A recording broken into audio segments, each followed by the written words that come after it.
What is going on, everybody? We're back. It's your boy Bill, and with me always is Steve. yeah. Steve always smiles for the camera. Yeah. It's good to see you, everybody. Had to take a little hiatus, so I just got back myself yesterday or last night, actually, from Tennessee a little later than what I wanted to, or else we were going to try and do a little Insomniac, but we've never had a problem going live on Mondays. Kind of start the week off with some good stuff. I fixed this. We are ready to rock on there. We'll turn this down because I know we're going to feed over.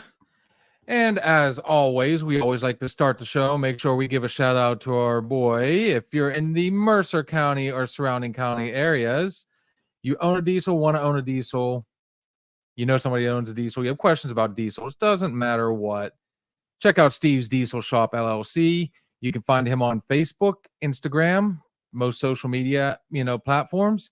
He is in Mercer County.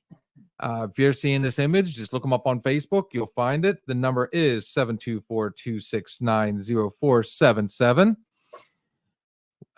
When you call, you're going to get the sweetest girl in the world answering, and she'll put you on the phone with somebody that'll get you back on the road. So, yeah, our boy, Steve's Diesel Shop. And we are already... Boom. Oh, Bobby, I got the Niners off to the side here, man. No Chris McCaffrey tonight. Not 3-0 right now. We'll see what happens. What's we at the start of the game, or where are we at on that? We're about three drives in. Oh, so and Aaron Rodgers isn't dead yet. Aaron Rodgers is still on the field. You are not blocked, Bobby Joe. We see you all day long. So, anyways, yeah. And as tradition goes, sir, bartender, you mind hitting us up for our first shot of the night before we get it going? If you guys haven't already, make sure you check out our Facebook. It is Another Shot. We're also on YouTube and Instagram, so make sure you subscribe, follow, and spread the word. Cheers. Boy, that went down smooth. Ooh. We are only 15 YouTube subscribers away from hitting our hundo. 50. Oh, 50 on YouTube. 15 on Facebook. We are 15 away. Yeah, we need 15 more on Facebook to hit the 100, and I think we only need 12 on YouTube to hit the 50. Oh yeah, get on there, man. We could do a lot more shit once we hit those marks. I tell you what, though, I'm loving how people are starting to really get into this, and hope you guys enjoyed Wednesday night. Miss Victoria DeMar on here. That was an absolute blast, honestly. We want to thank her for coming on. And looking forward to maybe some collaborations later on down the road with her again. On that note, homie. Man, I don't know. You were away this weekend. I was away watching football at home all weekend. I'm loving it. I missed it so much.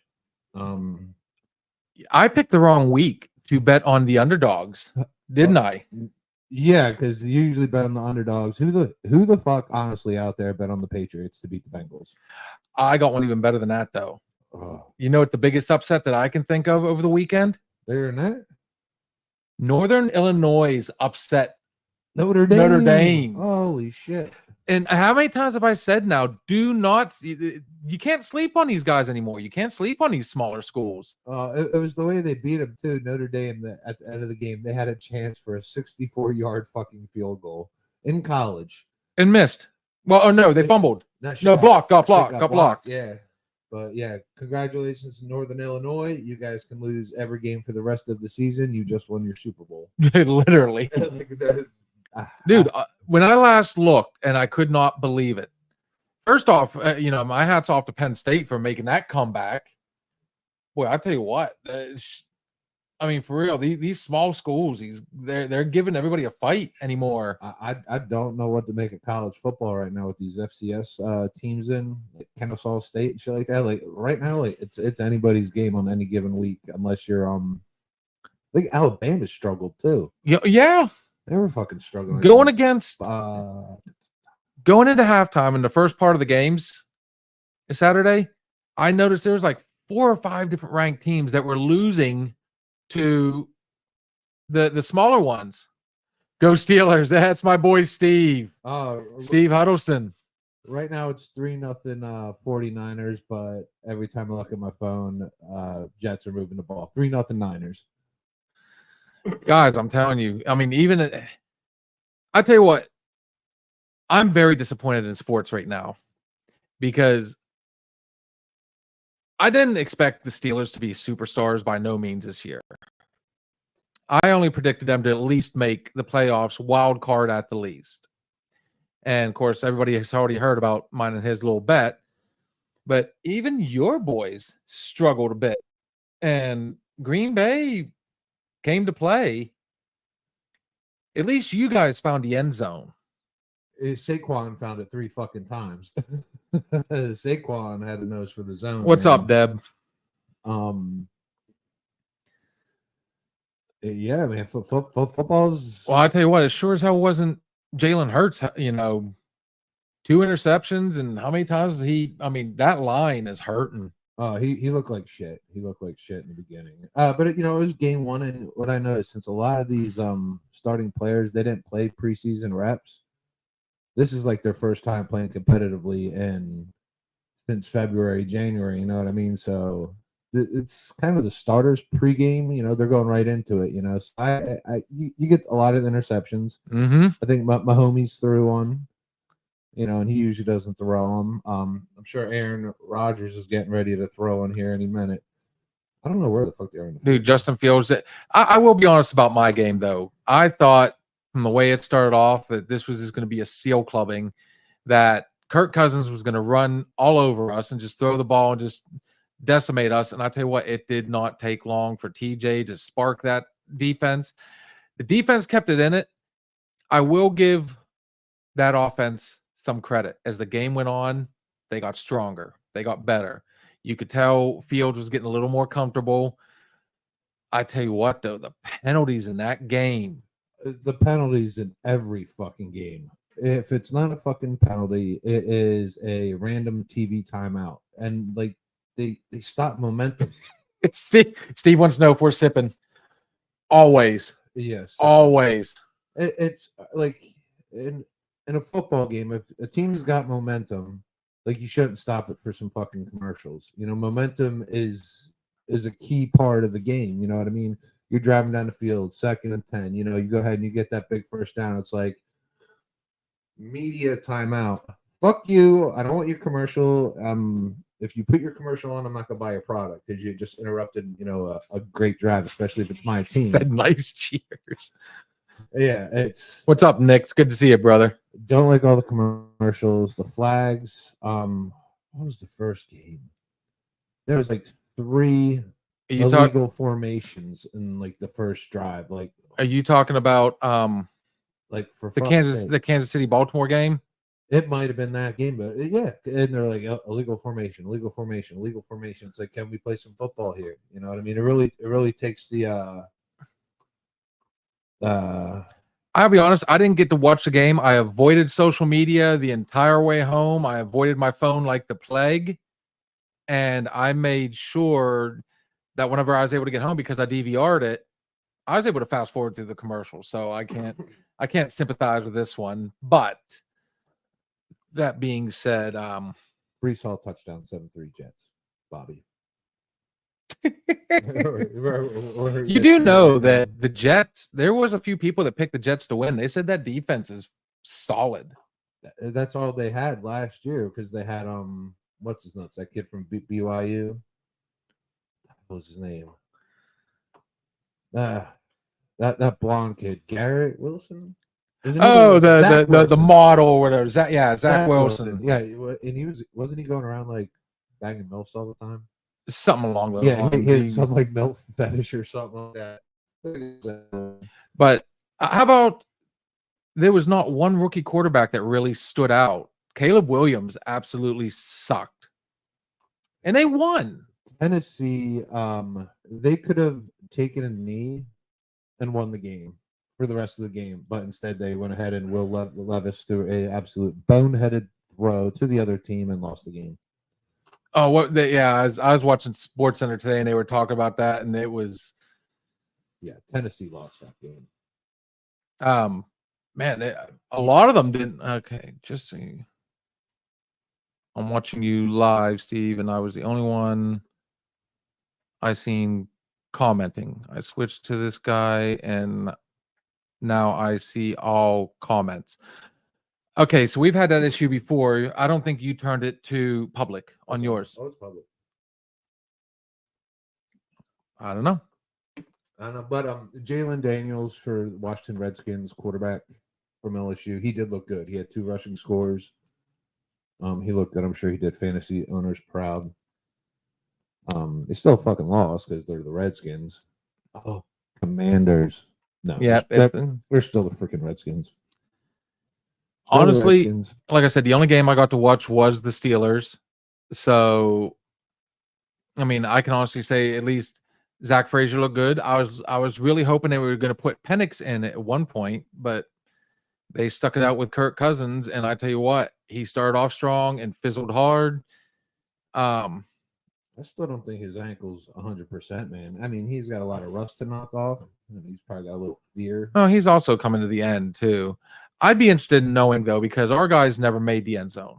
We led in every category. You led in TJ Watts. Well, we had more rushing yards, believe it or not. We had more passing yards. We had, in Fields, to give him a little bit of credit, he had 243 all-purpose yards. He scrambled for like 56 himself, and he threw for like 158 or 156 or something along those lines. Now, my question to you, if Russell Wilson's all of a sudden good and healed next week, He'll get the start. There's no fucking way he should. Until Fields loses a game, it should be Fields' game. I mean, they both stink. Well, I'm going to tell you right now, Fields didn't win that game for us by no means. But he didn't lose it. He put him in field goal range. And apparently that's all you needed. You needed 5 field goals to win an NFL game. You don't have to score touchdowns in the NFL to win games. You just have to score a shit ton of field goals. 6 to be exact. Was it 6? It was 6. Fucking, he's my fantasy kicker, so I am happy. Happy, very happy. He got me almost as many points as Saquon did with 3 touchdowns. Between him and I noticed they did attack Queen just to see how he was going to do on that defense. And before you knew it, they quit going to the center of the field. They stayed away from Queens as much as possible and they definitely was trying to stay away from TJ.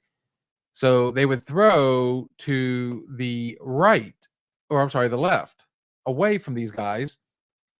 And next thing you knew, Elliott picked it off twice, almost 3 times. Yeah. We picked him up from Carolina, and between him and TJ, honestly, they won the game for us. Now, it's week 1, and a lot of these guys haven't played all preseason, haven't really taken any, effective snaps. So I'm sure week 2 will be a lot more explosive. I did not see a ton of deep balls at all in any game. There were a couple attempts at it, but there was one, Justin Fields threw one, and it was a good one to Pickens. But, and I couldn't deny this one, Pickens pushed off. So it was offensive pass interference, and it negated a absolutely awesome throw. Fucking play. But yeah, I agree. They played conservative the first half, and in the second half, they said, all right, kid, show us what you can do. And it's the first game. Yeah, for first game for a lot of these guys, man. They have not played yet. So I'm not going to say I'm writing them off, but I tell you what, man, they've got a lot of holes to fill. They got a long ways to go. So, yeah, hopefully I don't know. My biggest takeaway is We're first in the AFC North. That's all that matters, I guess. Yeah, because Everybody else lost. Everybody else lost. Yeah. Yeah, the Patriots upsetting Baltimore, or I'm sorry, Cincinnati. Cleveland, I told you they were going to lose. They suck. And I just saw Deshaun Watson got convicted of another domestic thing. Cheers, Cleveland. Yeah. Who's their backup? Dang. Oh God, I don't know. I tried picking him up immediately after I seen that. But yeah. Dude. Deshaun Watson's washed up. The Giants suck. Daniel Jones spends more time on his ass getting sacked than anything. Giants are so bad. Sorry, New York fans. The Giants are terrible. I don't think any of those guys want to play. There's no sugarcoating that one. They absolutely suck right now. The New York Football Giants are anything but their name. Oh, the G-men. Oh God. I'm sorry, guys. Hey, I'm an Eagles fan, so I'm like bred to hate you guys. I hate the Giants. Cowboys look good. And of course, everybody watched the Thursday night game. I actually was sitting down with a friend of mine who's from Baltimore. He normally doesn't watch the game, but he had nothing else to do on a Thursday night. He sat down. We were watching it for a little while, and Kansas City was just opening up on them. And I just I was like, well. You know who Kansas City plays this week? I give up. Bengals. So they're going to start the season off 2-0. And the Bengals are going to start off 0-2. They play like that. Jamar Chase isn't happy with his contract. He's out there just to get his game day paycheck. And T. Higgins. The T. Higgins? Yeah, T. Higgins. His contract's still up in the air. So they got nobody that really wants to play unless they're getting paid. I don't know. I'm still watching for the updated NCAA college standings. Some big teams took some big hits. Damn it, man! I tell you what, if you're a betting man right now, which my wife's cousin was like you trying to talk me into it, and he said it's absolutely almost impossible. But then again, he only bets $20, and parlays it. So if he's out a whole $20. Yeah, no, it's chaos right now. Absolute chaos, man. Like bet a little bit until you really get things figured the fuck out. Everybody does. I will say though, you and I came up with a small parlay. What was it, about a week ago at All Stars? Yeah, it got smashed. Did it really get smashed? Because we had the Giants +1 in there, and they got leveled. Yeah, we did, didn't we? Yeah. So, and I think the Detroit game. I think it was probably half and half. I think that one. Yeah, that one. I think we went with the points on because that one was up in the air. Yeah, Steelers +3 hit. Steelers +3. Yeah, that was definitely. I stopped looking at it. It was like a $2.50 bet, but it would have won like $8 if we hit them all, and we just like random point spreads for $2.50. And then once I saw the Giants score, I was like, "Fuck this, it's over." So, I thought we had the Kansas City game though. We did. We had Kansas City and we had the Eagles winning. Okay, because I thought you would put Baltimore down. We had Baltimore plus the points that hit. Because it was a 6.5 spread. Yeah. Oh, okay, good deal. So my losing streak at least came to an end. Yeah. No, I mean, so some things worked out. Some things worked out. Some did not. This week, I have no fucking idea. No, I'll tell you what. There's a lot of games coming up. Alabama versus Wisconsin is one of them. You give me Alabama. That Monroe kid, he is a hell of a quarterback, and it's Alabama. I think the game's in Wisconsin. It's in Wisconsin. Yeah, that's the fun part. That place is going to be LIT lit. It is. There's so many games I just don't want to touch right now. I mean, Notre Dame's got a tough one this week too. I was like, oh, what the fuck? I mean, it's just across the board. Like, I mean, there's no rest for the weary in sports, whether it be college or pros. I mean, they're hitting the ground running. Teams that you thought were going to win, we're going to have lost. Teams, and vice versa. It's just kind of. It's ugly out there. Like I said, if you're on FanDuel or what are some of the other ones? DraftKings and MG. Yeah, BetMG. Yeah. Yeah, there's tons of it. God be with you guys, honestly. But because I tell you what, as much as I'd like to, right now, after what I've seen the past 3 weeks with college and the NFL, I'm happy with how the Eagles are looking, and I can't wait for them to stick their foot up, or their claws up the Giants' ass. They're gonna stick their claws up the Commanders' ass, and I can't wait for them to stick their claws up Dak Prescott's ass. That's what I'm looking for. Oh, dude, I got a whole 8 weeks before I start seeing any of our division games.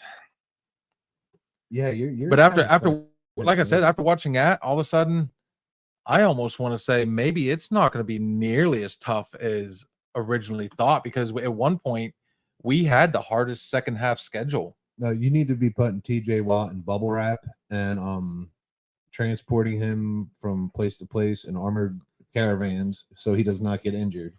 He should not practice during the week. He should sit there and just.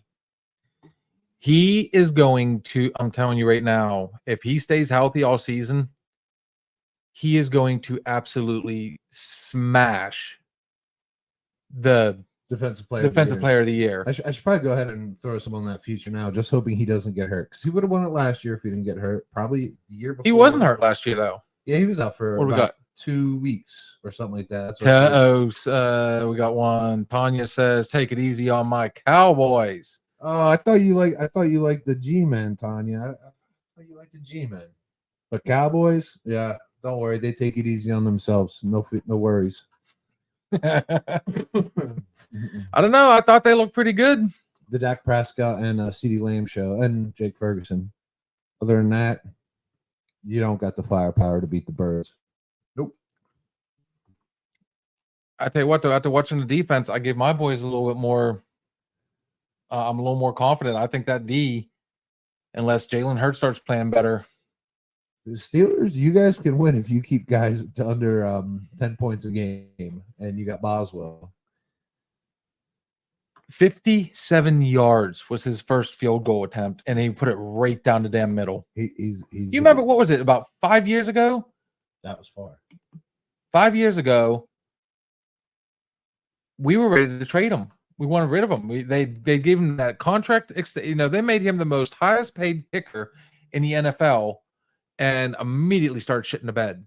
Couldn't even make extra points. 49ers just had a 51-yard field goal. That used to be far in the NFL. Oh, that's nothing anymore. Wasn't one 61 last year or something? Yeah, and I think one of these teams, I forget who it was. I just read about them.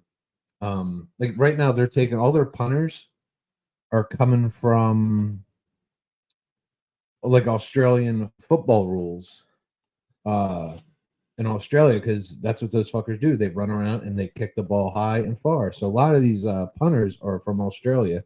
Same thing with a lot of kickers. They're like guys that played soccer in college that got a boot. You know what I mean? They weren't necessarily kickers, but the NFL has gone ahead and paid money and molded them into kickers, and it's paying. You know what I'm dividends. Most excited about, though? Remember, I was saying I'm waiting for the changing of the guard. It might be happening. I think this season is going to be extremely competitive across the board. Yeah, I really do. I think it's not going to be open and shut. Now, I've been wrong before, and I will admit when I'm wrong.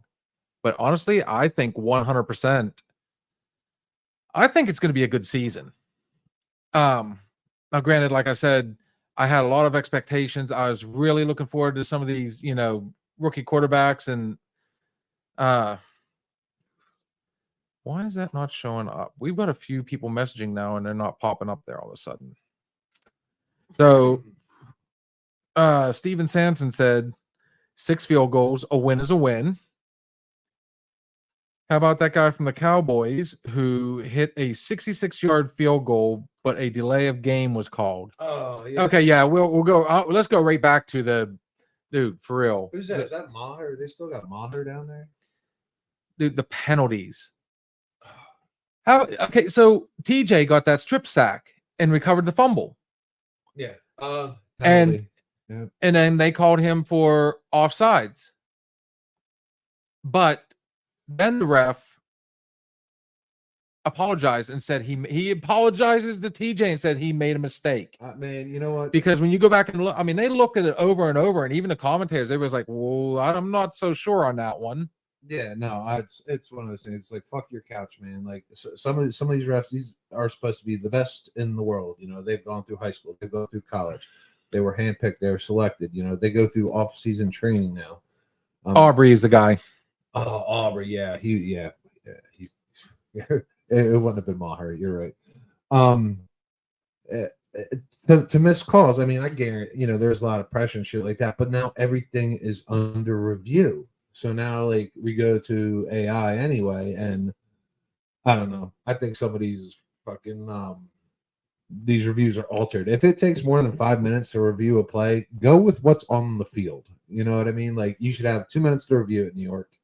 You know what I mean? Like, if it takes that long, it's indecisive, and you have to have clear, Indisputable proof. indisputable evidence. If it takes 5 minutes, to me, that's not indecisive. That's a shadow of a doubt. You know what? Play ball. Stop losing momentum. These guys are cramping up. The defense caught their breath by now. You know, maybe the offense's game plan was to go, keep them from substitute. You know, drive, and all of a sudden it's we need to check something. Like, no, you don't. Play the fucking game. If it takes more than 30 seconds, you know, with all your technology to go ahead and review something, it's disputable at that point. Play the game. I want to thank everybody for getting on here tonight. We didn't really get an opportunity to post that we were going to be on here. Normally we do, but it was kind of almost a last second decision. And hey, kudos to you guys for all joining us, man. This is cool. Yeah, appreciate it, man. Right now we're going through our personal sites right now to open up our actual Facebook, Another Shot, and our YouTube. So once we hit those marks will be going through there. Those marks, you won't be on our personal page. I mean, you still can. We're still gonna roll with it, but we'll be able to go ahead and go live on our own page on check it out on Another Shot. So if you haven't liked and subscribed already, please do. It helps us out, man, big time, man. And we'll keep rolling. Personally, I kind of hope we do. I would rather go through our site anyways, because honestly, with as raw as we get, be a little more less we can vet a little better. Yeah. So help us out, man. We're only 15 away, and then once we hit that 15, that 100, we're waxing body parts. Oof. Eyebrows and nose hairs. Eyebrows. He's gonna wax his eyebrows. Both. Oh yeah, I'm not doing my fucking eyebrows. Oh my god, no. Dude, no. I tell you what, your nose is gonna be fun enough as it is. Oh, I've been maintaining, so it won't be so bad. But there's the roots that are gonna they might bleed. But yeah, we get that 15 subscribers are gonna go live on here and from our other page on Another Shot, and we're waxing, we're main waxing. I'm thinking though, honestly, I think either Thursday or Friday night. Well, Thursday nights. I think we need to come on here and do a sports specific. During Thursday Night Football? Oh, we're doing it during Monday Night Football. Yeah. If we get on there for Thursday night. Yeah, there's like. And remember, I can do all sorts of cool stuff with this. I mean, I can post videos and pictures, and if we want to see, who's, what the odds are and the bets and everything, and. Yeah, let us know what you guys think, man. If you guys want us to do a little Thursday football, I like it for a little bit. I'll tell you what I'm thinking about betting, or what I think is a good idea. I've done good some days. I've done terrible some others, but we all win and lose. I'll tell you what I think. And how about the Tennessee Vols, dude? I expected North Carolina State to put up a fight and make that a game, and I tell you what, the Vols. My hat's off to those guys, man. They came to play. They went to North Carolina and absolutely annihilated them. 2 weeks in a row, I watched North Carolina State play. They have Grayson McCall, their quarterback from Coastal Carolina. He's like in his 6th or 7th year with the COVID play. He's so bad. Grayson McCall is not the answer. He sucked at Coastal Carolina. I don't know why North Carolina State thought they'd bring him in. They can't score with him. They can't. Steve says we need to, that would be awesome. So I guess a Thursday is going to be in the near future. Yeah, Thursday footballs. Have to make sure we keep it up. I like it. We are expanding and moving up. Yeah, Grayson McCall's not the answer. I'm not surprised Tennessee won. I'm not surprised Texas beat the piss out of Michigan. Michigan has no quarterback. Oh, they've Every lost quarterback- everybody in the draft. If Michigan makes the playoffs this year, and the program right now, they're still under a lot of scrutiny from and all that pressure from the NCAA. Yeah, Michigan, this is a rebuild. Thank God the Colorado hype train has already been derailed.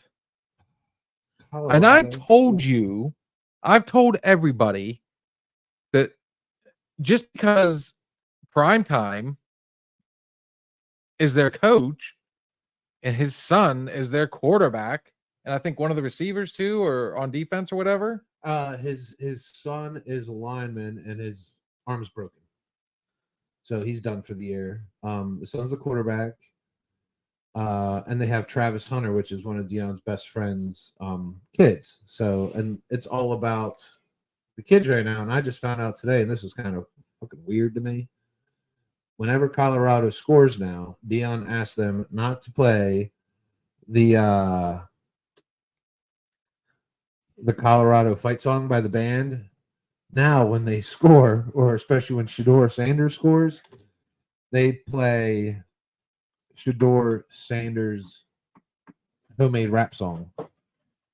Is he going to be an NFL quarterback or is he going to be a rapper? But now we're not playing the Colorado fight song anymore. And they score a touchdown. We're playing Shedeur Sanders' rap song. It's Deion and about his kids. When his kid goes to the NFL and Travis Hunter goes to the NFL, Deion is out of Colorado, and that program is going to be desolate. What's really fun is, I mean, they really took advantage of that transfer portal, which I hate the fucking transfer portal. I'm sorry. I am 100% against the transfer portal. And I'm going to touch on that just a little bit more, but they even have Bill Goldberg's, the wrestler. His son plays on defense. I think he's a linebacker. On Colorado. On Colorado. Well, their defense sucks. Their defense is horrible. So, I mean, it's just kind of... And I bring up the transfer portal. Now, we touched on that a little bit before. It's not just in college. You do know that, right?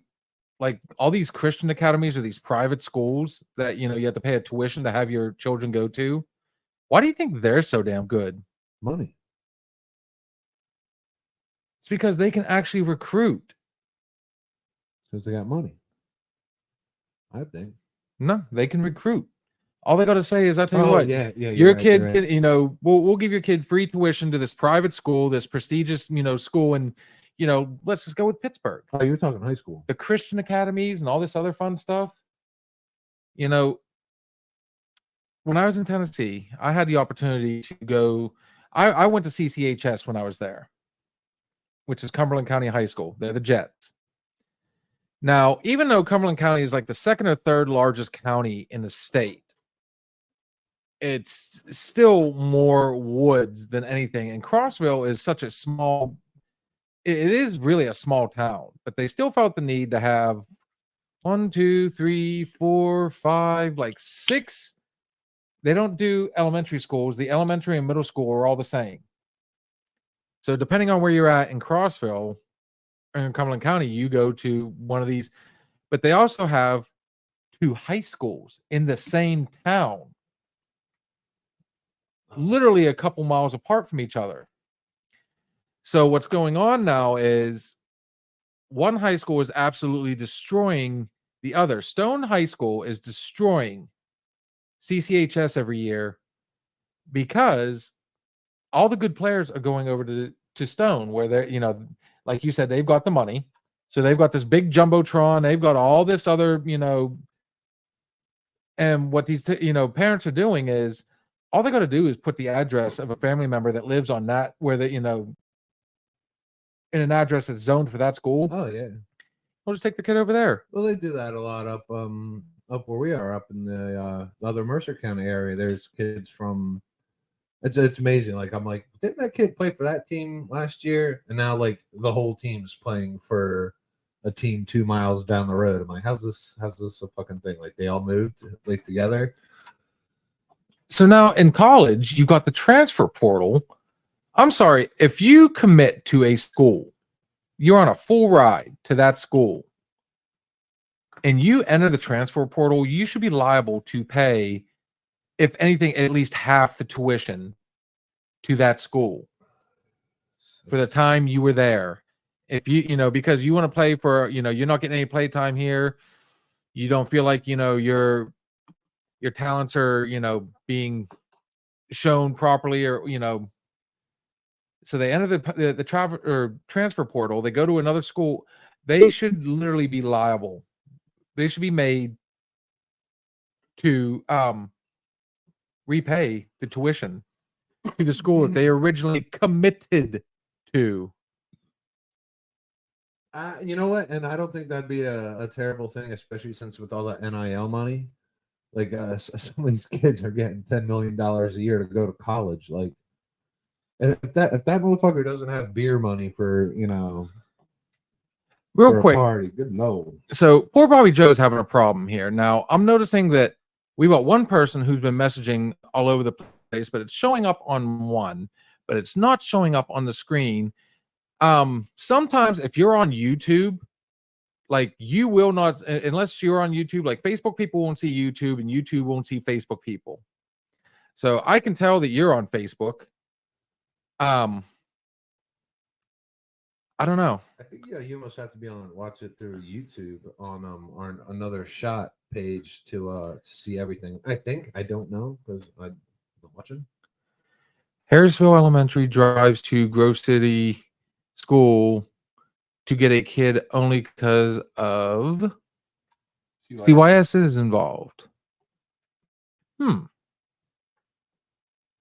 Well, I don't know. I don't know about, all that, and I don't know. Oh, well, I'm sure there's a legit reason. It's probably fucked up. Yeah, I was gonna say, I'm not sure I want to touch on, especially when it, yeah, ew. Yeah. Hopefully they're good at football. Because Grove City would love them. Right now, yes, we would love them. Way to go, Titusville, right? Nah, man. Hey, I did watch our Grove City football game, and those kids, they're out there fucking battling, man. Oh, the weather was dog shit. It was so bad. But, Titusville, they were bigger, they were older. We were just outmanned, and you'll have those games in high school, man, especially Titusville, because I think all they do up there is eat, protein and babies. Do we know when the Slippery Rock game is?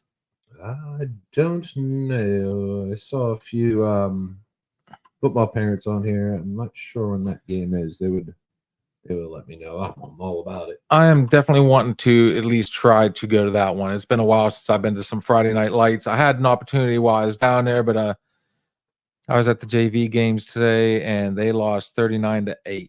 That's an ass whooping. As Kurt would say, that's a seal clubbing. That's a Tennessee North Carolina State. Got to give Georgia props too. Slippery Rock game is at 1 p.m. on Saturday. No, I knew you would know that. I forgot you were there. Damn it! I knew you would know that. Steve will tell you when the JV game is, the 8th grade, the 6th grade, the 7th grade, and the Pee-wees are. Do not forget, you're kind of committed to help me this weekend, by the way. It's wedding weekend. It is wedding weekend, unfortunately. I can't say unfortunately, because I tell you what, I'm actually looking forward to this one. It is going to be a monster. There are so much things going on this weekend. This weekend's insane. The poor Mustang. They've got their thing. Yeah, this is a very busy weekend for a lot of places. Junior high plays Thursday. Oh, shoot. We're talking about doing Thursday. Well, we'll give you the spread. Yeah. We'll give you the spread. God, I can't wait to the day when they start betting on high school football. My God. Well, betting's already fucking up the NFL and college. Like, I guarantee you, some of these refs are corrupt as shit. But all the flags, I'm trying to find. There's a site. It's called Ref Stats or something like that. I've just found out about it. I haven't looked into it. And you can tell which ref calls the most penalties on which offense, like which guy calls the most false starts. Like, you can look this shit up, man. But I want to look, because if I remember when I used to watch football back in the day. And when back in the day, I mean like for DraftKings shit. Like there weren't these many penalties or flags or fucking commercials. Like you waited till someone scored a touchdown. We had a commercial. We had a Coca-Cola commercial. We had a Budweiser commercial. We had a contradicting Bud Light commercial and a Miller Lite commercial. And then we were back to the game until there was an absolute stoppage in play. Now it's mid-drive. I have to hear about, my vagina's falling off or, some kind of crazy, stupid commercial about right now it's politics. Like, seriously, I'm watching football. You think I really want to watch fucking Biden talk shit about fucking Kamala or Kamala talk shit about Trump? Like, I put it on mute. I go take a leak. You know what I mean? I don't watch a commercial, so I use it for a bathroom break, Wait a minute. She says her man only fills in when needed at the Mustang. He keeps saying he can't do it. But then she said, you must be the one who takes over. Thanks. Where are we going with that, Bobby? Who's your man? You talking about bouncers or she's she's hitting the messages now. Yeah, her old man steps in from time to time. Who's her I see your face. I'm trying. Dave. Is it I want to say Dave. I gotta say Dave. Bobby Joe? Who's Debo Samuel touchdown. DJ MC? Yeah, it's fucking Dave with an M. What the fuck? Ah, Shit with names. For DJing. Oh. Oh yeah. See, he's the one with all the lights. That does the. Okay. Yeah, I've talked to him a few times. I like the dude. He's actually pretty cool. Oh yeah, super fucking chill, man. Super fucking chill. I don't know about me taking over. I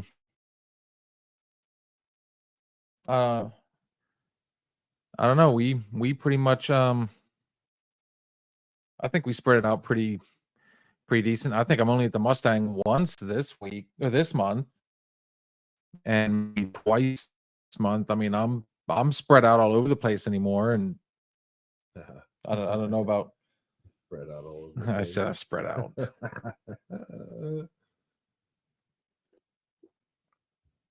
So I mean, if you're meaning I'm taking over the DJing stuff, I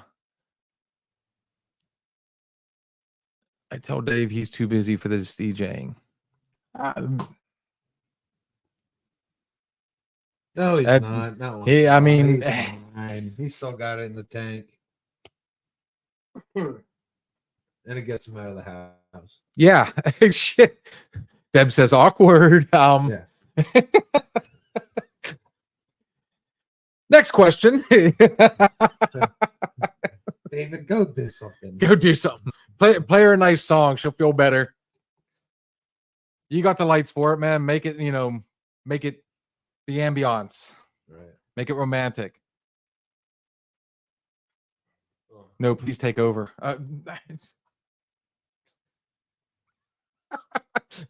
Back to sports. Yeah. In other news. In other news. You know what? I got to thinking about this, homie. The presidential debates tomorrow night. Boy, can you imagine if we'd gone live tomorrow night as opposed to tonight after all that? I'm kind of curious. I don't know if maybe we could integrate it up here and we could have the debate going live while we're on here too. It would take a little bit of finagling, but I mean, we could do it theoretically.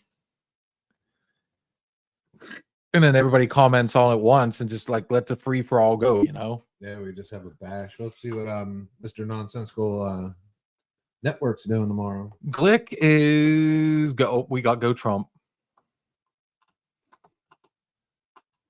I don't know what Glick's doing tomorrow night. I think isn't Tuesday night his House of Music? I think Tuesday night's Glick's House of Music. Wednesday is What the Fuck Wednesday. What the Fuck News. Can you reach? Yeah, I'm just getting old. It happens. That's a thought, honestly. Probably is already going off the books for high school. Going back to the betting part, yeah, I would probably say so. I mean, it's just kind of, I don't know. I would feel awkward to bet on a high school game. I don't think there needs to be a high school game. Betting, when odds and God Almighty, no, leave those poor kids out of it. At least they're still playing to play.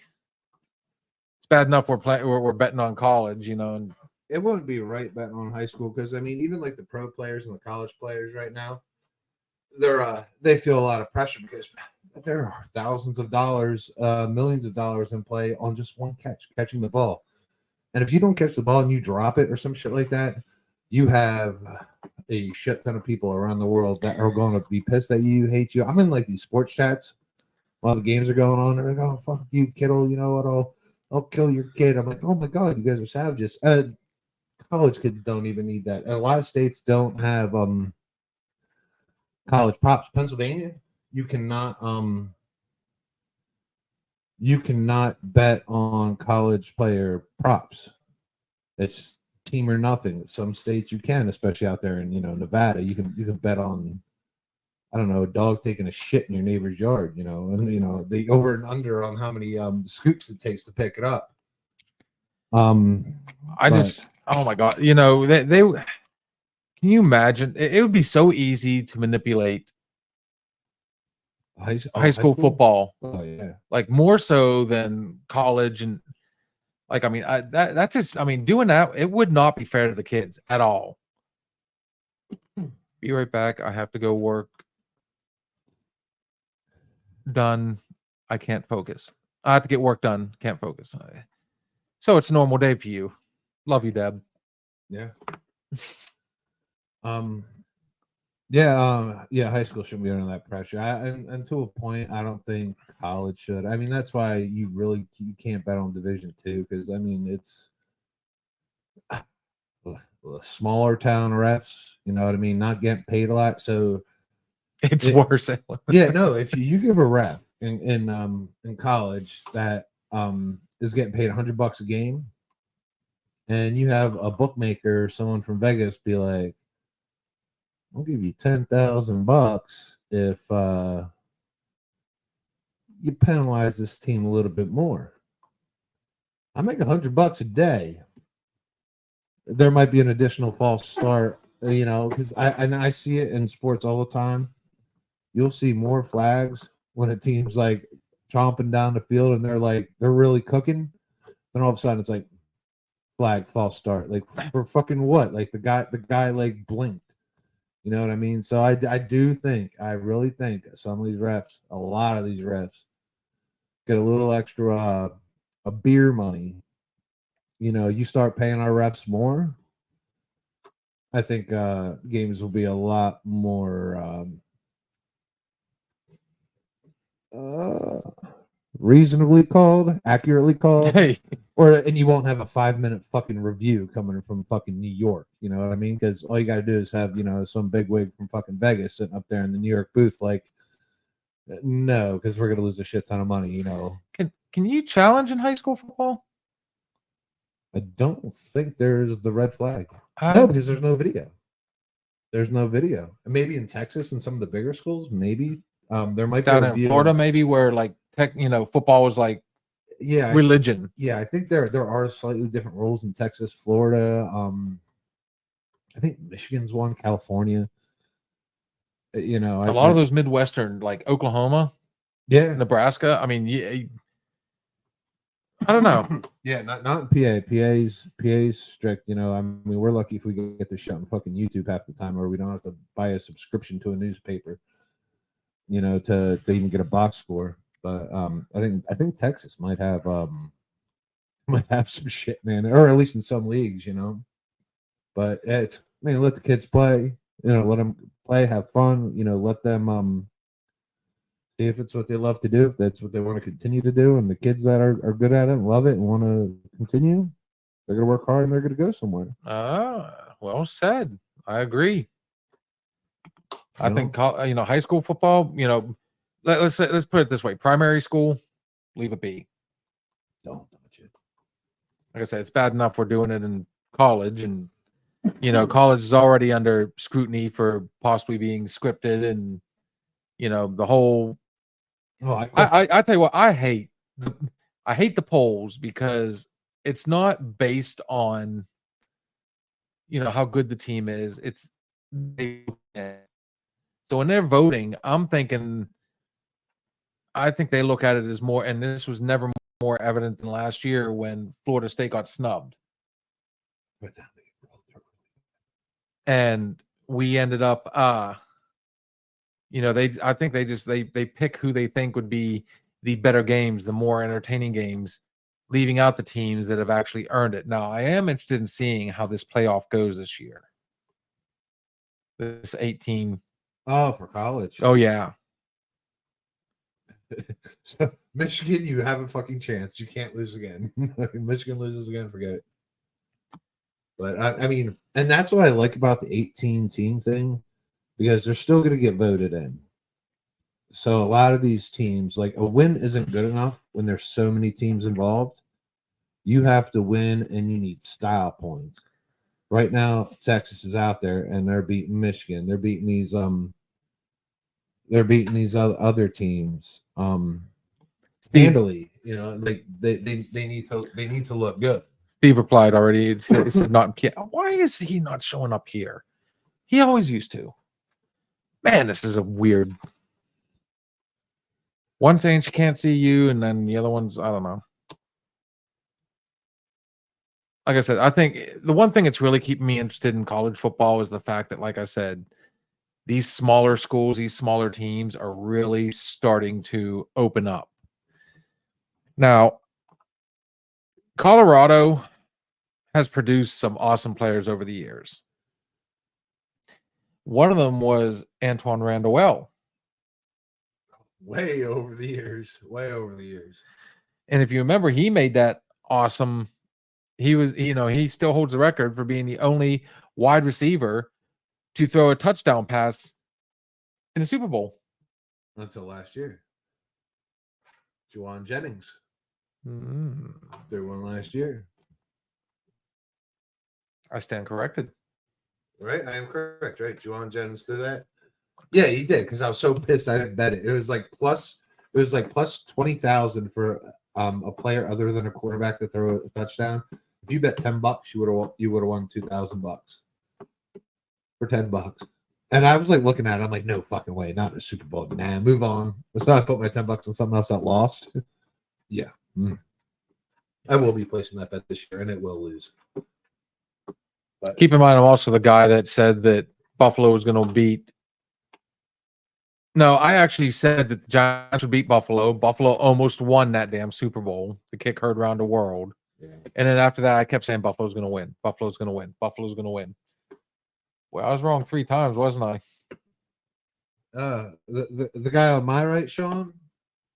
The guy on my right is, I don't know, how tall are you? 6'1", 6'2", in between there. He's 6'2". The guy on the other side is 6'9". Like, you don't know this. Oh. Yes. 6'9". I don't know. I'm getting older. It might be 6'8". Like, the back always hurts, so I'm always hunched over. But if I stood up straight, I'd probably still be 6'9". I don't think too many. So they're showing up. I think it is about that time, though, sir. Will you pour our mid-show shot, and we will get ready to take our first break of the evening. Proper number 12. Proper number 12. This will be proper number 2 right now. So, anyways, yeah. You guys are just joining up. Rashawn Salam, back in the day was good for Colorado. All right. Oh yeah, speedy motherfucker. Yeah, he was good, man. All right, dude, I like this guy.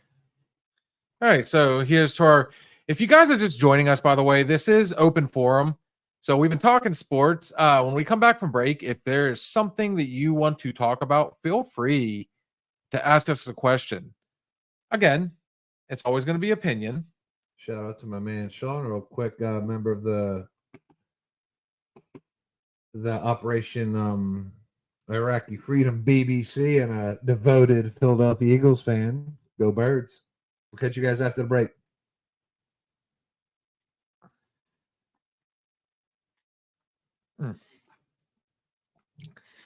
Let's do, you know what?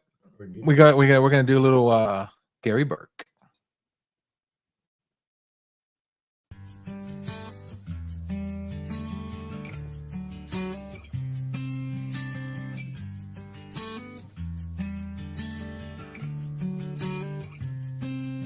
No, it ain't about the vote, it's all about the money.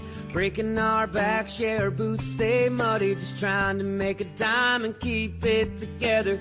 Paying them taxes ain't making things better. Taking our rights every chance they get. Never really thought it would come to this. They took that shot, thank God they missed. It's time we put a stop to this. This land is your land, my land.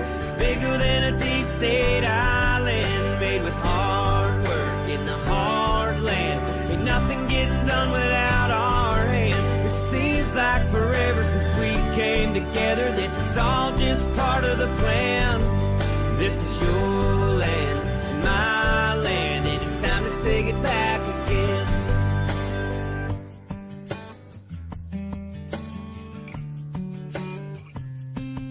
It's a real small club and we ain't in it. It's getting real hard trying to make a living. Sending our cash right overseas while they forget about you and me. This land is your land, my land. It's bigger than the deep state island, made with hard work in the heartland. Ain't nothing getting done without our hands. Seems like forever since we came together. This is all just part of the plan. This is your land, it's my land, and it's time to take it back again.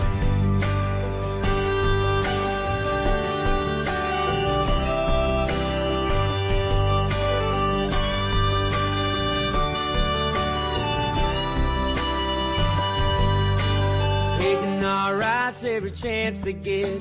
Never really thought it would come to this. They took that shot, thank God they missed. It's time we put a stop to this. This land is your land, my land. It's bigger than the deep state island, made with hard work in the heartland. Ain't nothing getting done without our hands. Seems like forever since we came together. This is all just part of the plan. This is your land, it's my land, and it's time to take it back again. This land is your land, my land. Bigger than the deep state island, made with hard work in the heartland. Ain't nothing getting done without our hands. Seems like forever since we came together. This is all just part of the plan. This is your land, it's my land, and it's time we take it back again. I pledge allegiance to the flag of the United States of America and to the republic for which it stands, one nation, under God, indivisible, with liberty and justice for all.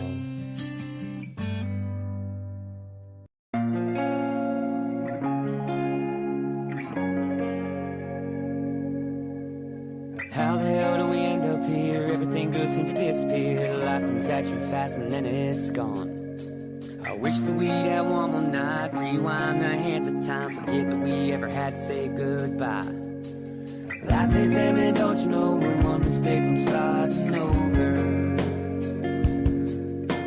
It don't matter where we go, the other side is creeping closer. So here goes another night, getting high, trying not to lose my mind, dreaming about them good old days. Taking trips, ripping lips, checking off a bucket list. Some things ain't gonna change. We're burning up and back roads, put her in the console, chasing down a neon blue. Another night, getting high, doing what we used to do. Yeah, that's how I'm getting over you.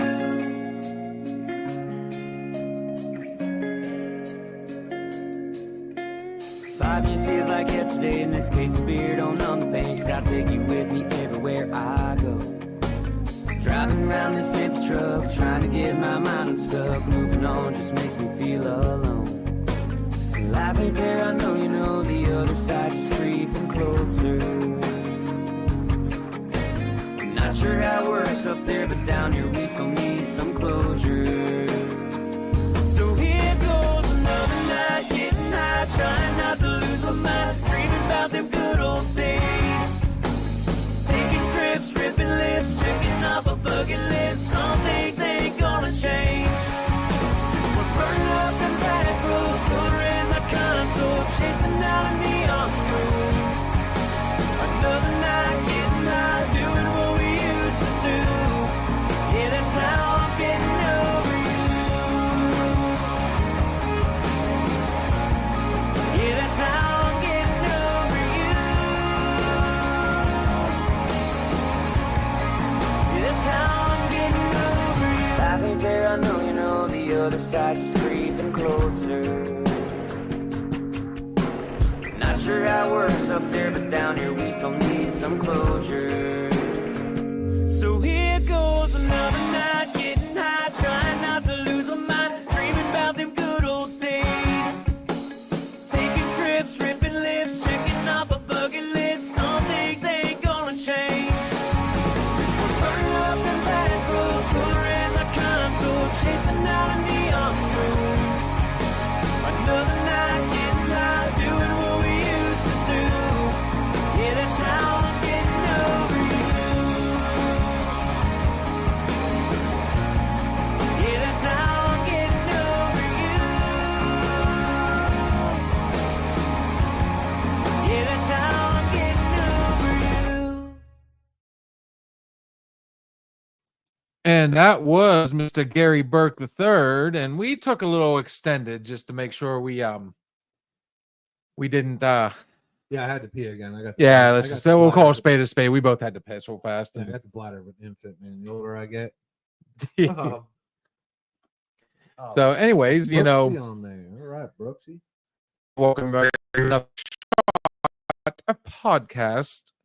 This is our lives are open forum. So if you've got anything you want to talk about or you'd like to say, you want to critique, you want to tell Steve how much of a douchebag he is. It won't be the first time, but I'm pretty sure 90% of the people on here.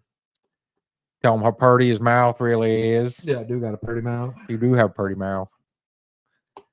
So yeah, this is the time where I like to go ahead and post our link. So if any of you would like to join us, let's see if it shows up. Put your ugly mugs up on the screen with us. There is the link. Click on it. I'm Click pretty on the sure link. it I takes don't know. places, and you can get on screen. So if you can't see it, some of you just let us know and we'll personally send it to you. But Again, we are also only 15 subscribers on Facebook from hitting our hundo, and that allows us to do more things, which is to go live remotely, which will be a big deal because we have lots of plans, man. We tried doing it one time, right? oh, the ghost walk. Yeah, you go back and look through some of our older videos in the beginning. We tried to do a ghost walk, right? So we drive down there, we get all the way down there.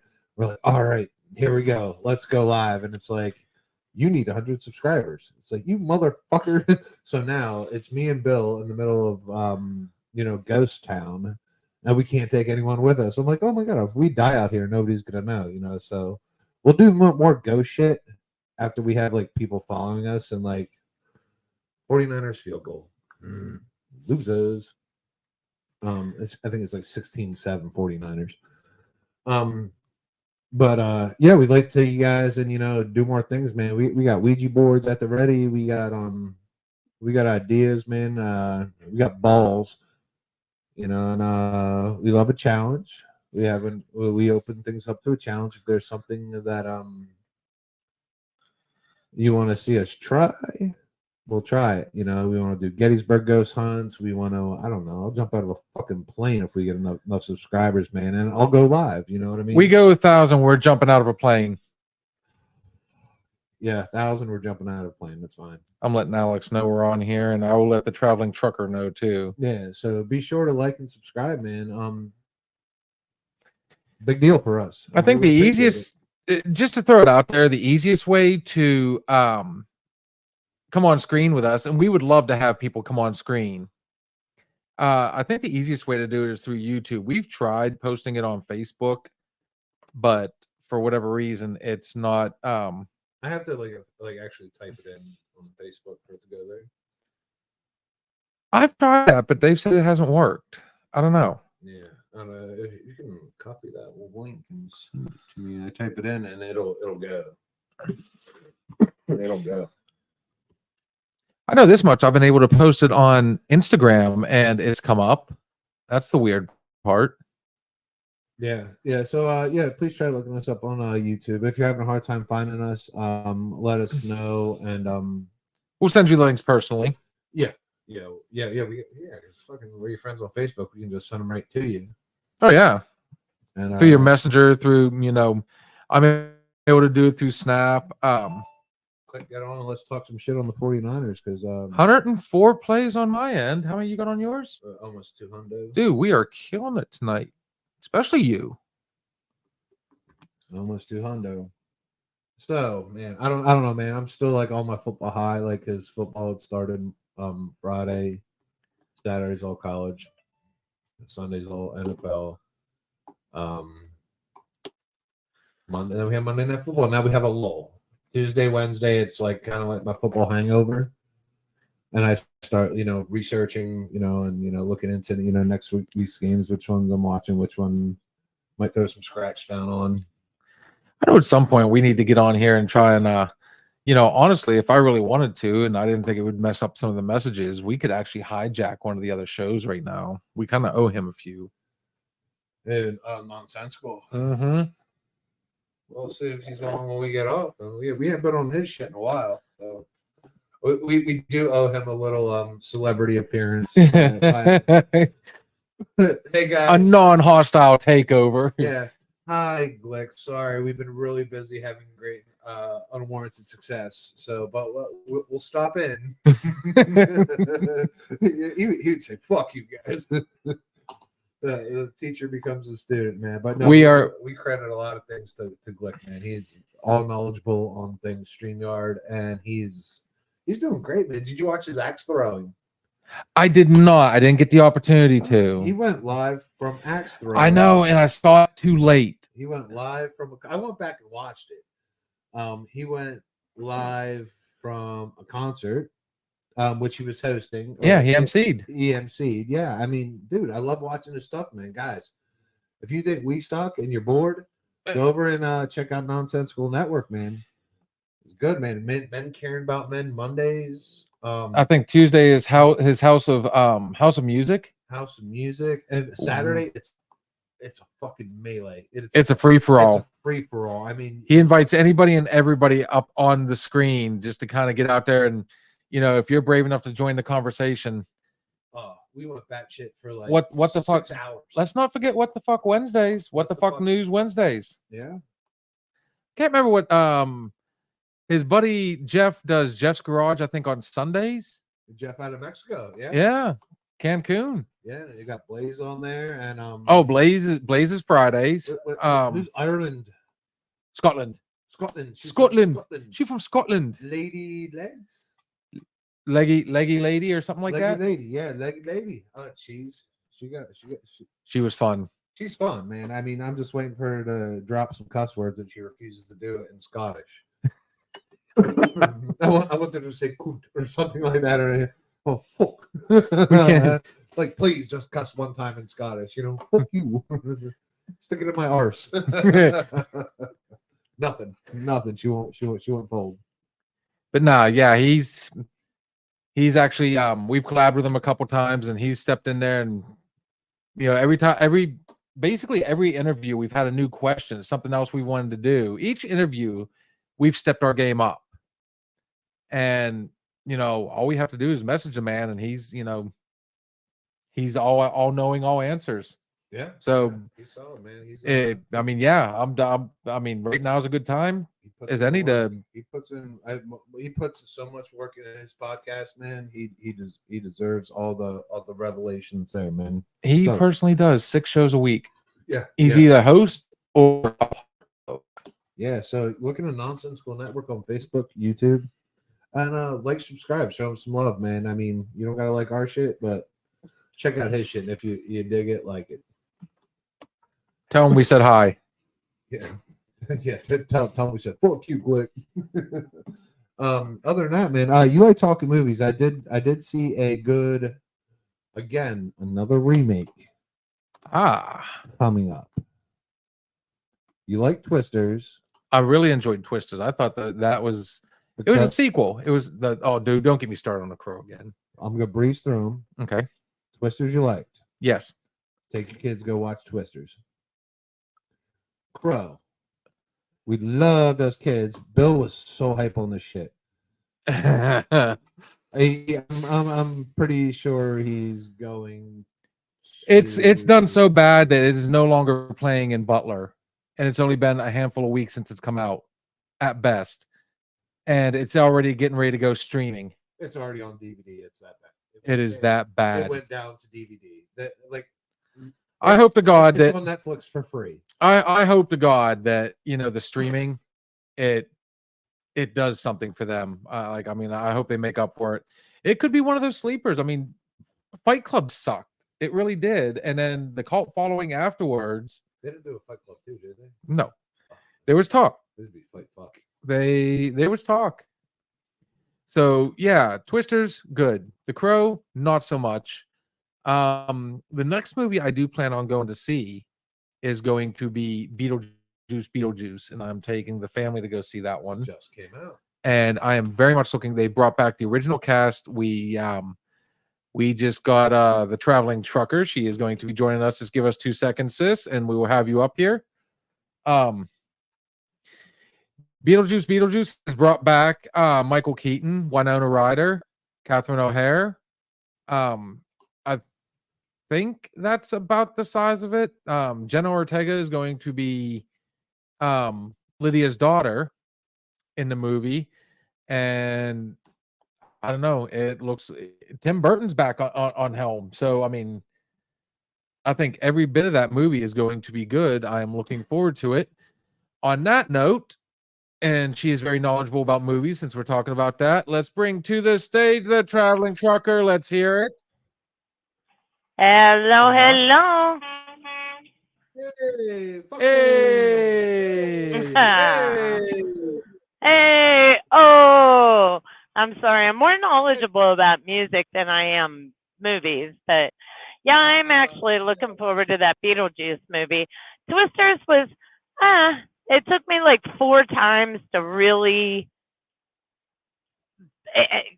get into it. I mean, like literally, I paid for it. I paid a lot for it, so I was like, I'm gonna watch it more than once. So, I don't know. I feel like the newer movies, the reason that they are remaking our older movies is or continuing with the older movies is because they don't know a damn thing about character development. I struggle with that in a lot of the newer movies. struggle with your big words. Development. What was it? Development, character. Do what? I can't hear. Lord.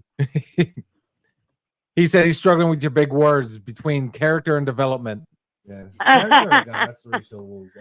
No, well, okay. So when you lost do you get it? I mean, like it's when they introduce a new I character, it's not just like, "Hey, Joe," instead of this is Joe. Her in the original, we knew Joe's history. We knew, it built on it at the beginning. It wasn't like, oh, by the way, there's this in the middle. All we knew about in Twisters was the trauma at the beginning. The rest of it was just kind of a blank space. Did you see the new Twisters? She did. Yes, like 10,000. Um, I watched it like 4 times because I paid for it.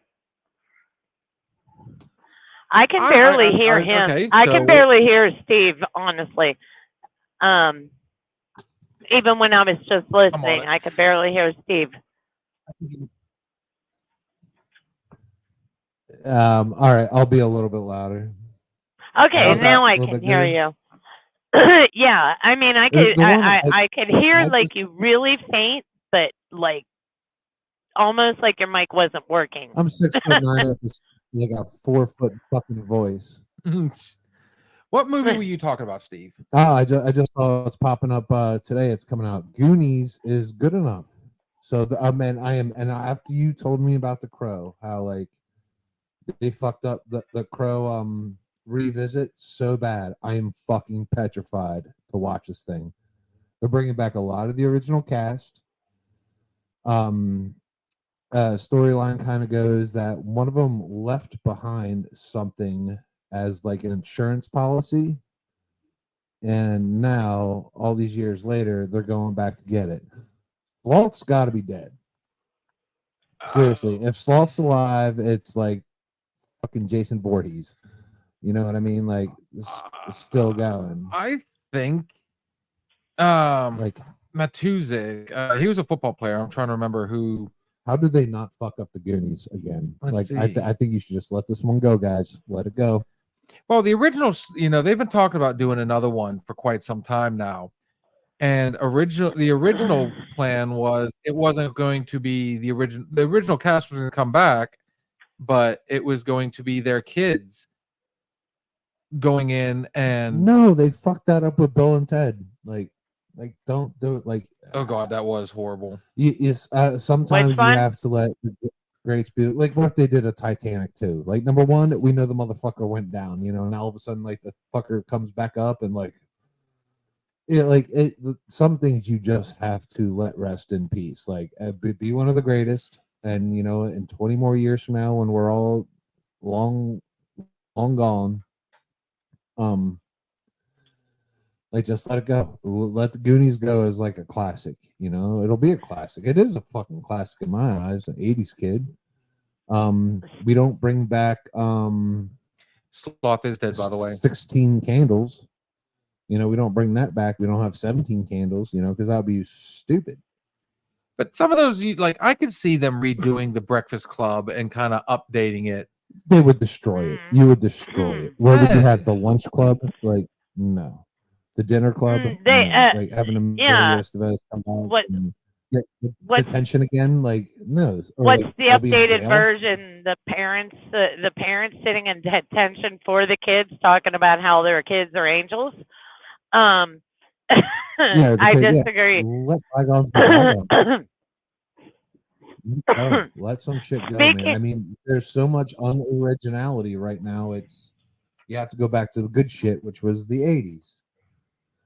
100%. I mean, we've talked about that before. Though. Hollywood is very unimaginative in the movies. Like, I mean, the man that played the Crow did back-to-back movies, and the one went, I think, limited to release. Cheers. But it bombed as well. It was like something, kills the world or something like that. It was just, Yeah, it got dumb. They were stretching. I mean, even the Expendables, the original concept of the Expendables was awesome. He brought back, he had Dolph Lundgren, he had stars of today and yesterday.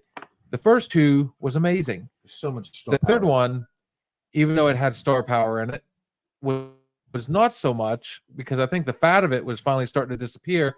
And then they turned around and did a fourth one. It's like the Fast and Furious. Oh God, which one? Like, 20? I watched number one, right?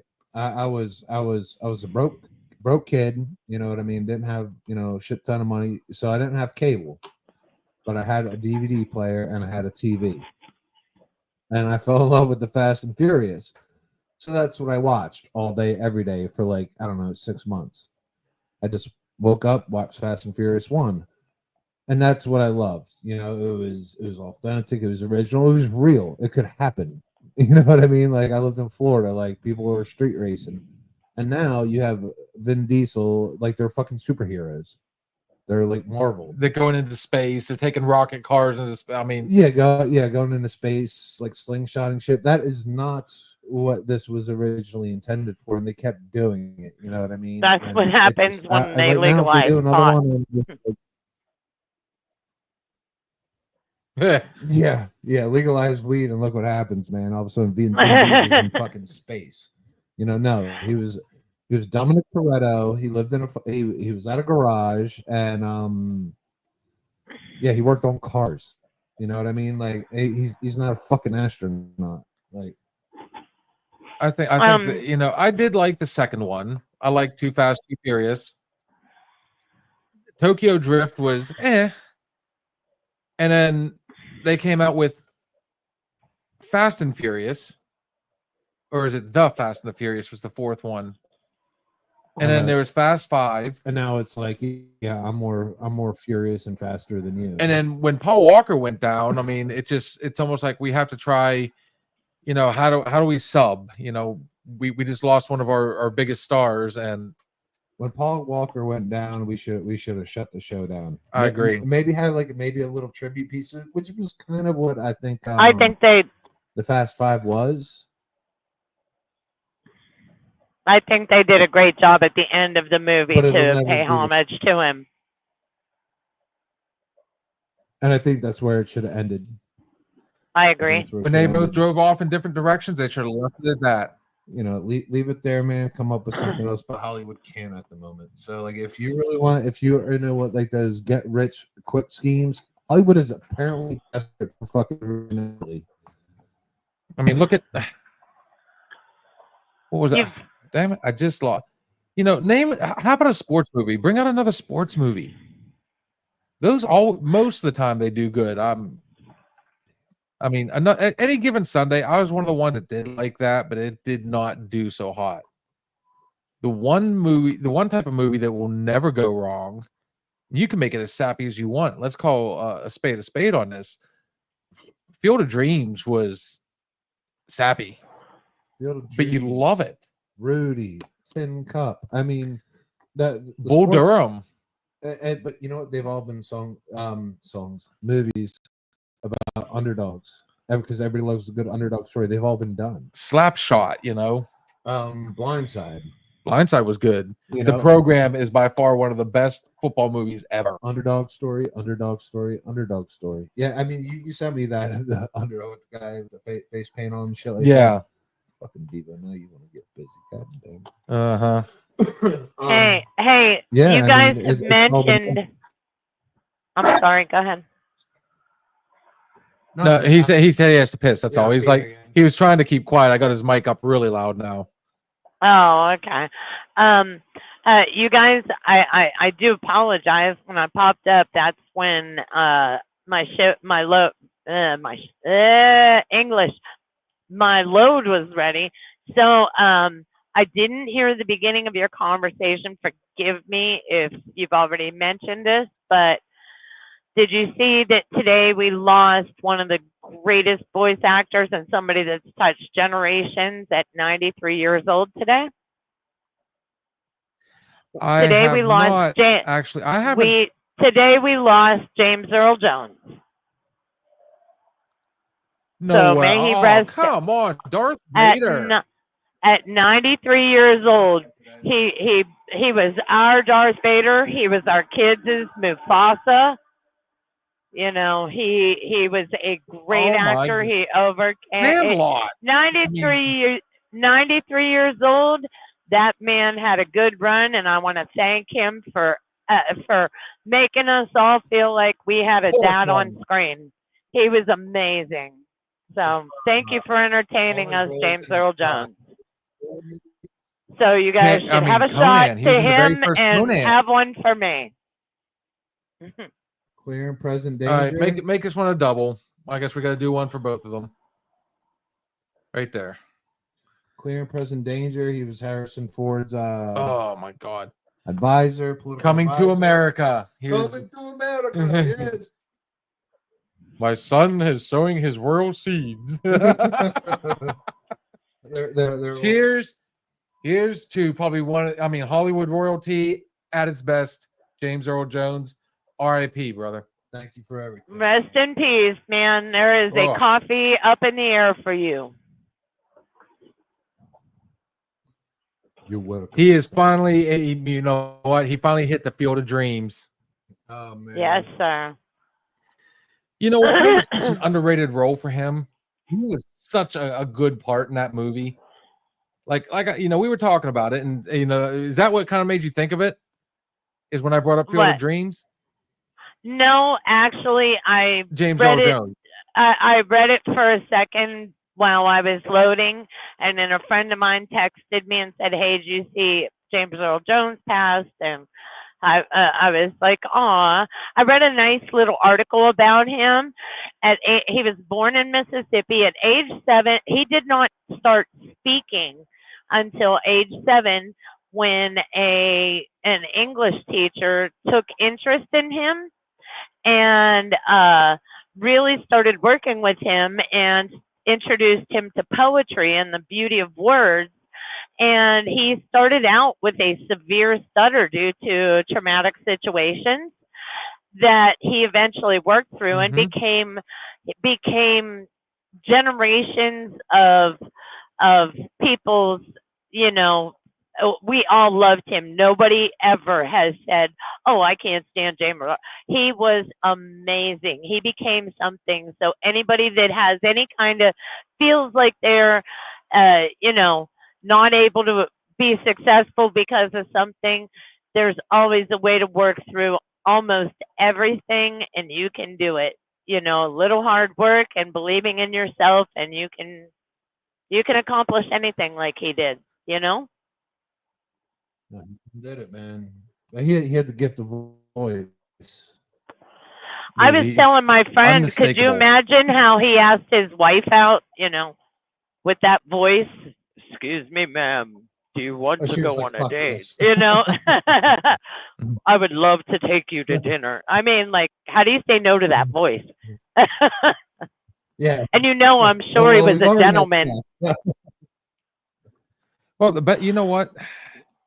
People don't realize he's been in, like, I'd say he probably has well over 1,000 credits, easy, whether it be voice or actually acting. Like, I mean, I never knew he was in the second Exorcist movie. He had such a small Yep. part in it, but he was in the Exorcist movie.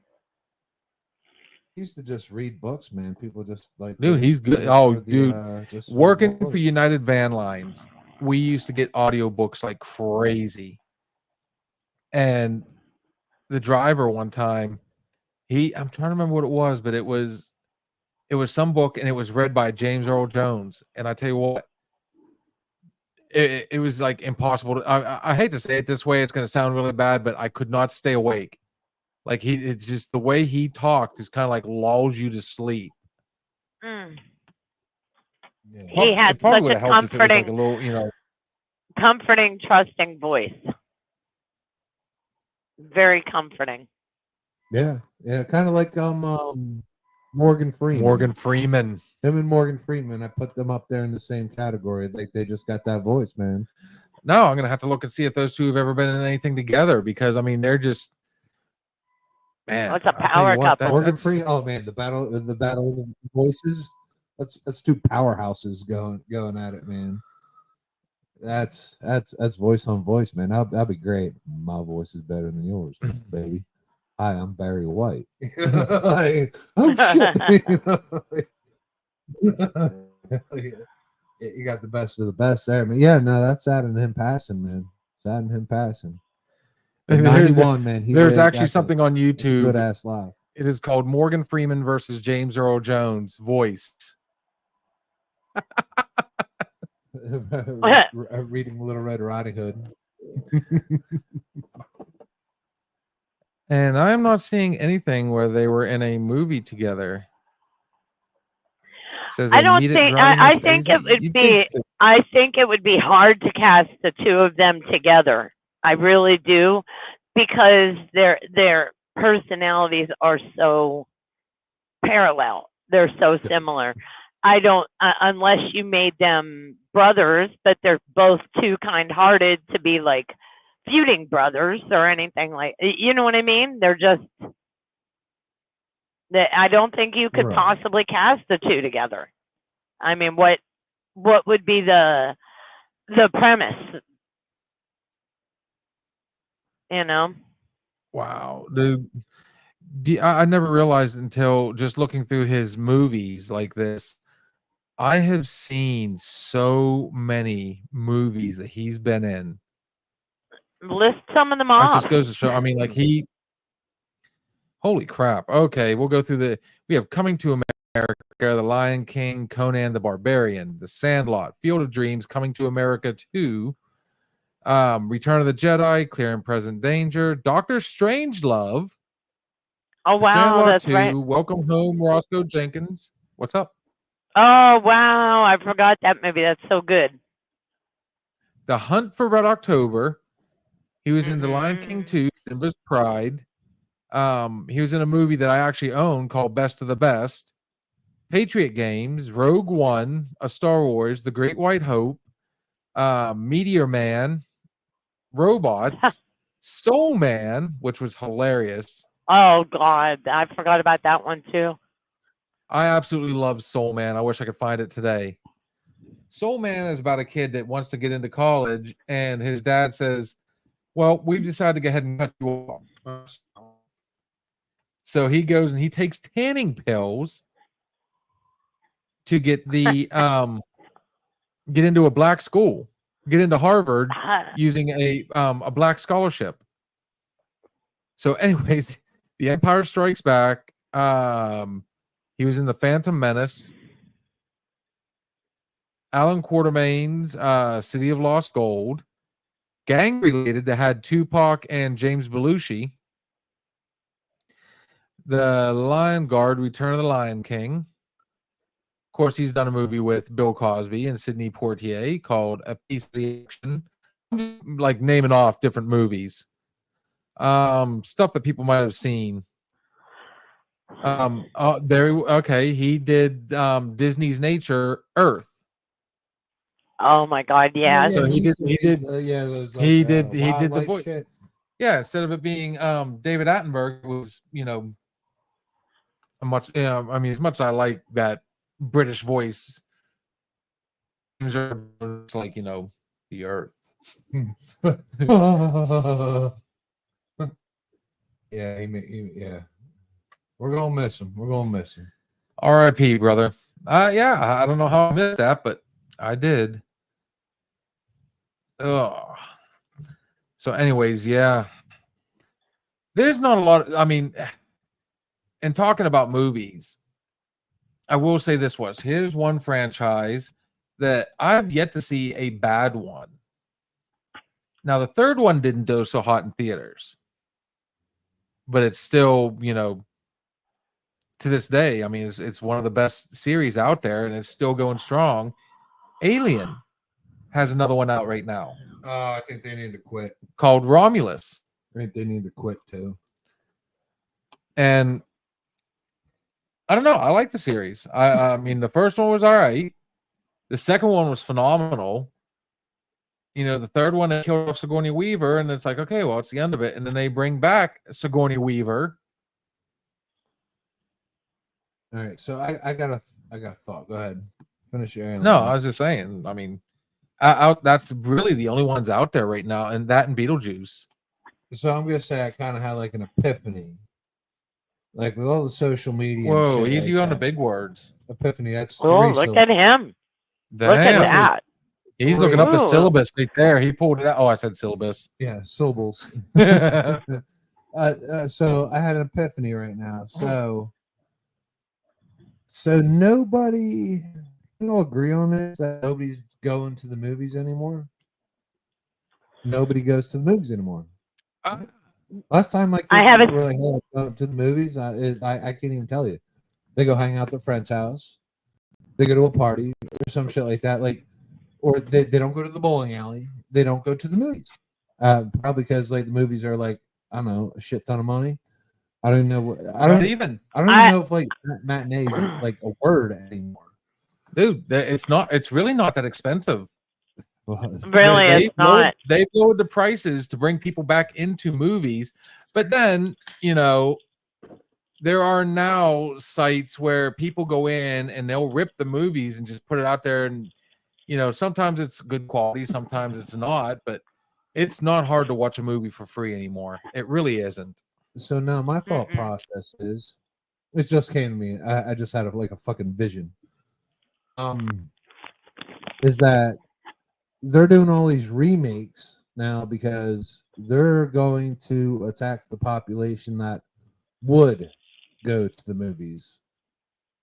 You, me, the people that love Beetlejuice, the people that love Goonies, Twisters, the people that did it one time. Because now whatever they put out, kids are gonna be like, fuck it, wait for it to come out on fucking Netflix or Amazon Prime. So like they're trying to get people back into movie theaters, and the only way you're gonna do that is by remaking something that people that actually enjoyed the movie experience did. Like I don't think my kids have wanted to go to a movie since like the Avengers and shit like that. Or I haven't been to a movie since the Avengers. Most young people only have. I'm sorry. Go ahead. I was going to say most. I feel that you're exactly right. They're targeting Gen X. They're finishing the rest of our stories. They're, continuing it on and whatnot, because the newer generations, the younger generations, they are into. They started out with Vines, then they worked their way to TikTok and Reels and whatnot. They have the attention span of roughly 2 to 3 minutes, if that. They can't sit through an entire movie. It's too long. So they are. I believe that you're exactly right, Steve. They're targeting us because we're the last generation that wants to sit there for an hour or two and watch the same thing. Appreciate the movie vibe, going there, getting that popcorn, double butter, snow caps. Well, it gets even better. The movie theater that we go to out in Butler, the seats actually recline back and your feet go up. Like they're legit recliner seats. And who loves that shit? Old people. And honestly, they're gonna do whatever they can to get old people back in the movie theater. Us Gen Xers. Well, if you think of let's look at it another way. We'll bring back Twisters. We'll bring back the Goonies. We grew up watching Beetlejuice. That was an 80s movie, and it took it just 3 years shy of 40 years to come out with a sequel. This one's not a reboot, it's an actual sequel, which is another reason why I like it. And they're thinking, well, if we reach out to the parents, surely to God, they've shown, like my kids, absolutely, especially my youngest, loves Beetlejuice. She loves the cartoon. She loves the movie. Just absolutely has been super stoked about seeing Beetlejuice. So I think maybe, instead of rebooting them, I do like the continuation, as you put it, sis. Mm-hmm. Finishing the story, or at least continuing the story. Well, how else are you gonna get people in movie theaters? Because it wasn't working. So I think honestly, like now I think about it, I think like they're targeting the people, the last generations that actually enjoyed the nostalgia of the movie theater. And unfortunately, I feel like the movie theater is becoming nostalgic. So like you have an appreciation for a marquee. If I told my kid about, hey, let me know what's playing on the marquee downtown. What's a marquee? Fuck my life, you know what? I failed. No, generationally, it just became almost extinct. Well, you know what's going on Broad Street right now at that one. Oh yeah, but if I told my kids, I was like, hey, when you pass by the movie theater, let me know what's on the marquee. They'd be like, the what? Fuck me. You know, I have failed. Have we not watched Back to the Future? You know what I mean? Well- Like, it's and I honestly think, now that I really, really think about it, I think that's why we're remaking all these movies, because it's like a last grasp for air on keeping the movie theater business intact.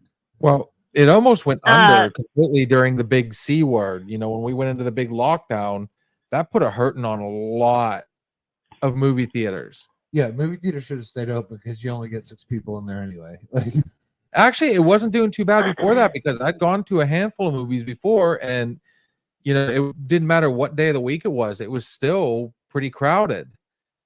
I think a lot of people, because of the streaming services, like, you know, I was able to watch Kong versus Godzilla. I watched that on Max.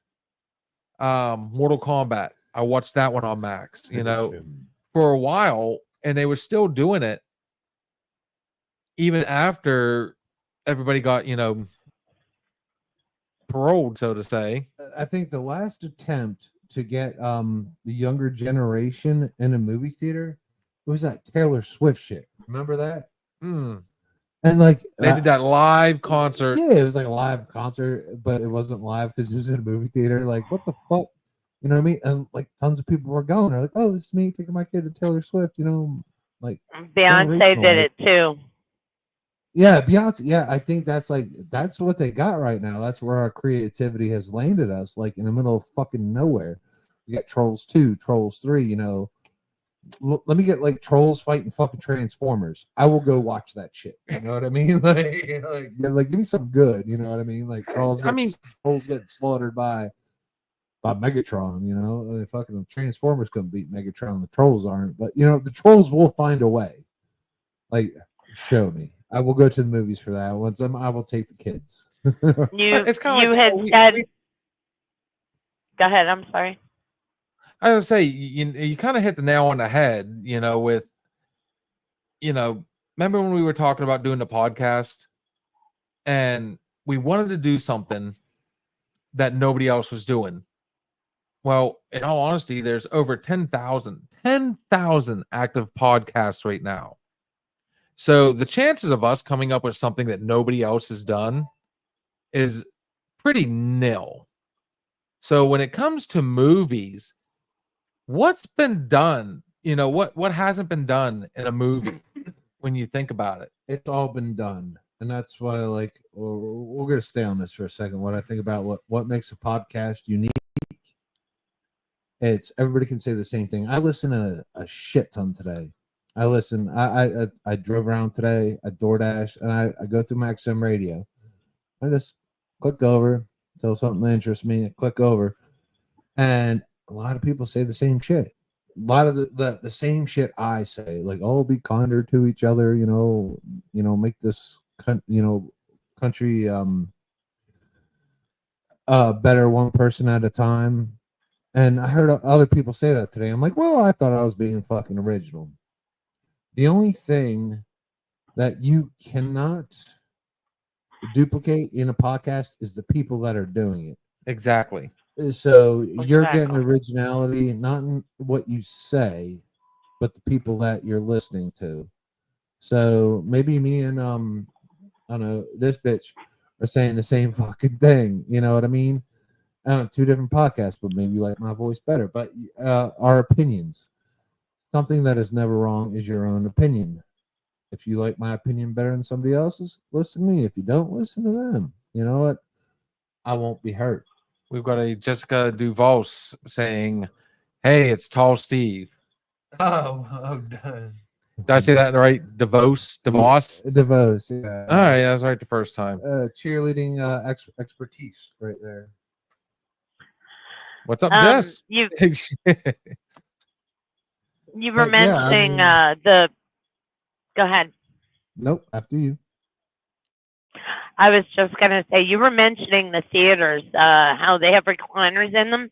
And a lot of cities also have, in Texas, they have it's a movie theater that serves like food, and it actually serves alcohol, like beers and stuff, where you can sit in the recliner and eat and have a couple beers with your friends and watch a movie. If you put me in a recliner with a beer and fucking food, you know what I'm doing? I'm going to fuck the bed. In that Quickly. recliner. Yeah, like it's a no-brainer. Like seriously. Like I won't even I'll be so what happened? You know, like they show like the intro with the roller coaster and shit like that, popcorn. No, not anymore. They don't show intros? They don't have intro. No, they do a couple commercials. They do a couple previews of upcoming movies. Couple more commercials after that, and then they go right into the special feature of the main feature. Dude, I'd be knocked the fuck out, man. Knocked the fuck out. You put me in a uncomfortable chair with food and beer. Oh, dude. I'm not gonna last long. But now you put me in a recliner. Shoes are coming off. We took the kids, like when we first moved back up here, we took the kids to a couple movies, and I can't remember what the one was, but we went to see Goosebumps. We took them to go see Goosebumps with Jack Black, and then we took them to go see The Grinch, the newest one. Both times, I don't, and this has never ever happened to me before. I fell asleep, just completely out. Oh, dude. About 15, 20 minutes into it. I've been convicted of snoring in a movie theater. I'm like, number one, I don't snore. Number two, I did not fall asleep. Miss Jessica, we are doing very well.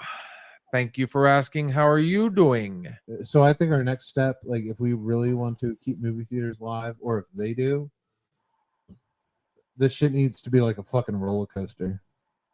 Like we need Make it to, fun again. Yeah. yeah, get rid of the fucking recliners. Put a fucking harness on me for an hour and a half, and like drive me through the fucking movie. You know what I mean? Like 10 years since she's been into a movie theater, to a movie. I think, Wow. you know what? I'm sorry. I think everybody needs to, even if it's just pick one, forget the free streaming stuff. Actually go out there and quote unquote relive your youth. We had, there's been you have a lot of memories from theaters. I have a lot of memories from theaters. And, like the last few times I've gone, I got the tickets, and like my oldest, he got some nachos and drinks, and we sat down and enjoyed. For some reason, he's not real big on getting the candy snacks. He wants to get like nachos or popcorn, and fucking love nachos. Oh yeah. I'm not a big popcorn fan.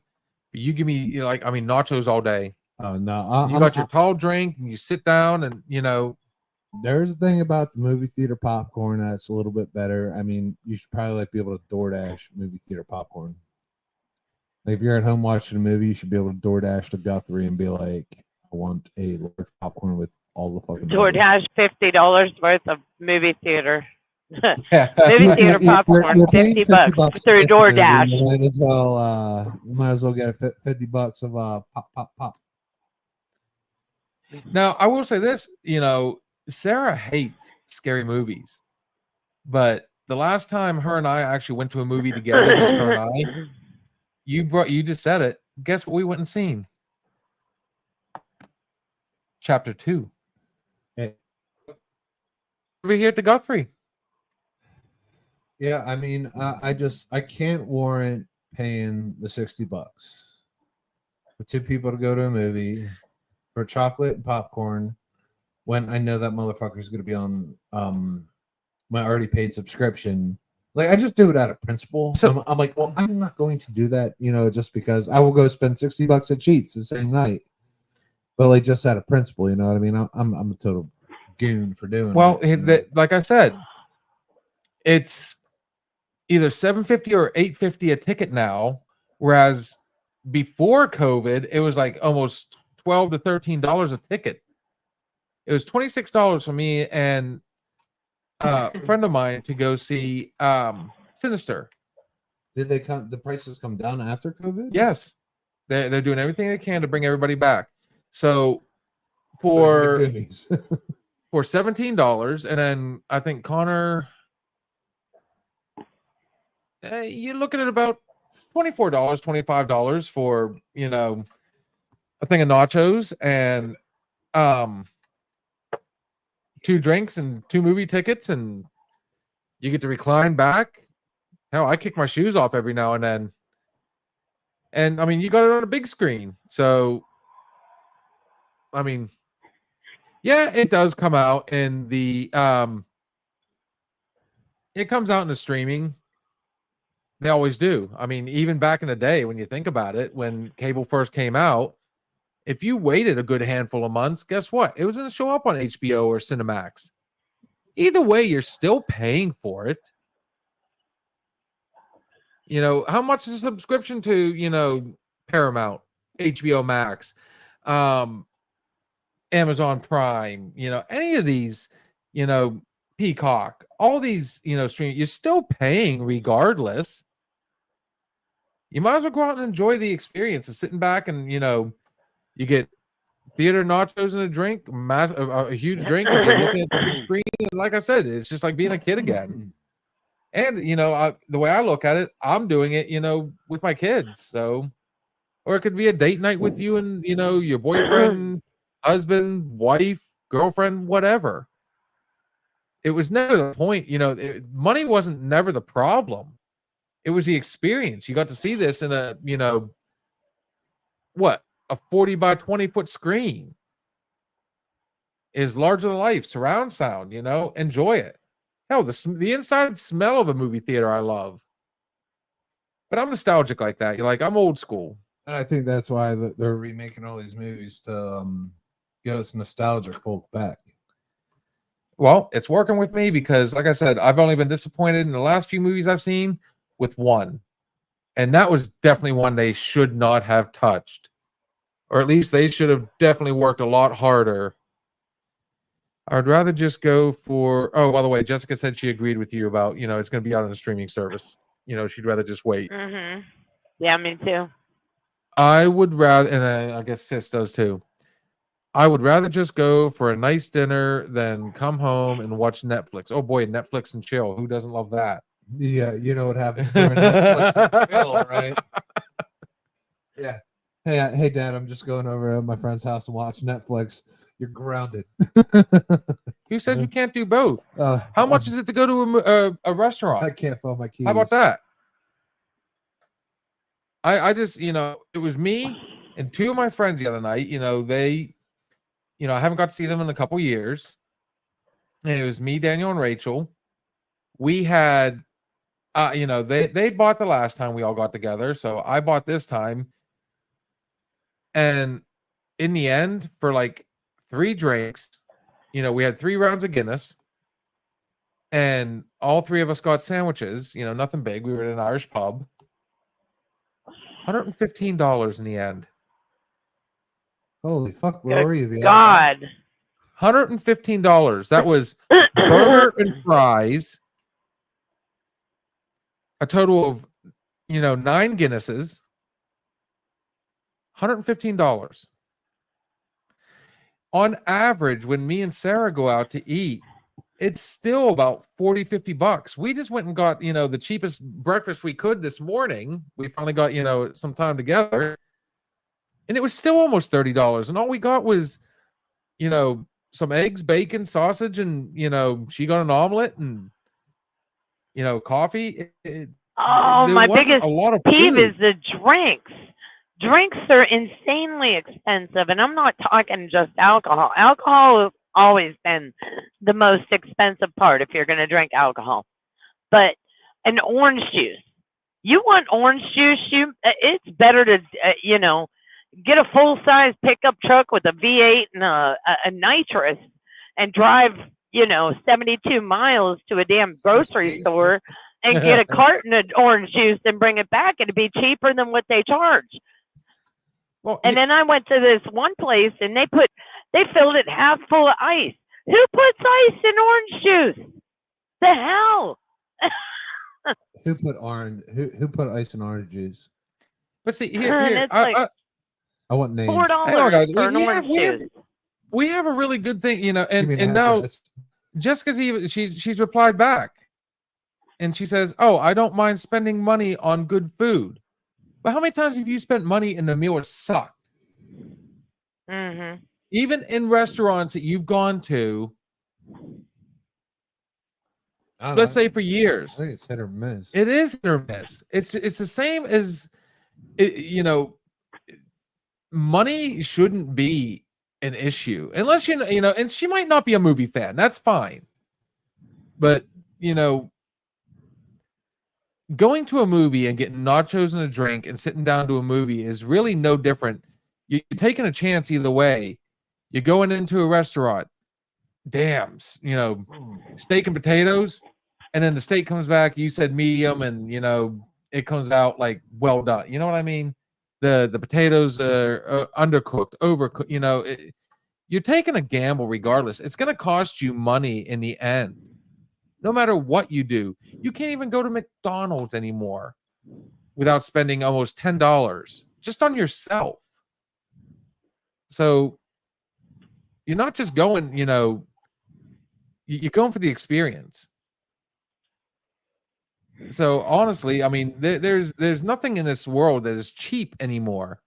You say you wait for the streaming service, for it to come out because it's going to be streamed on TV.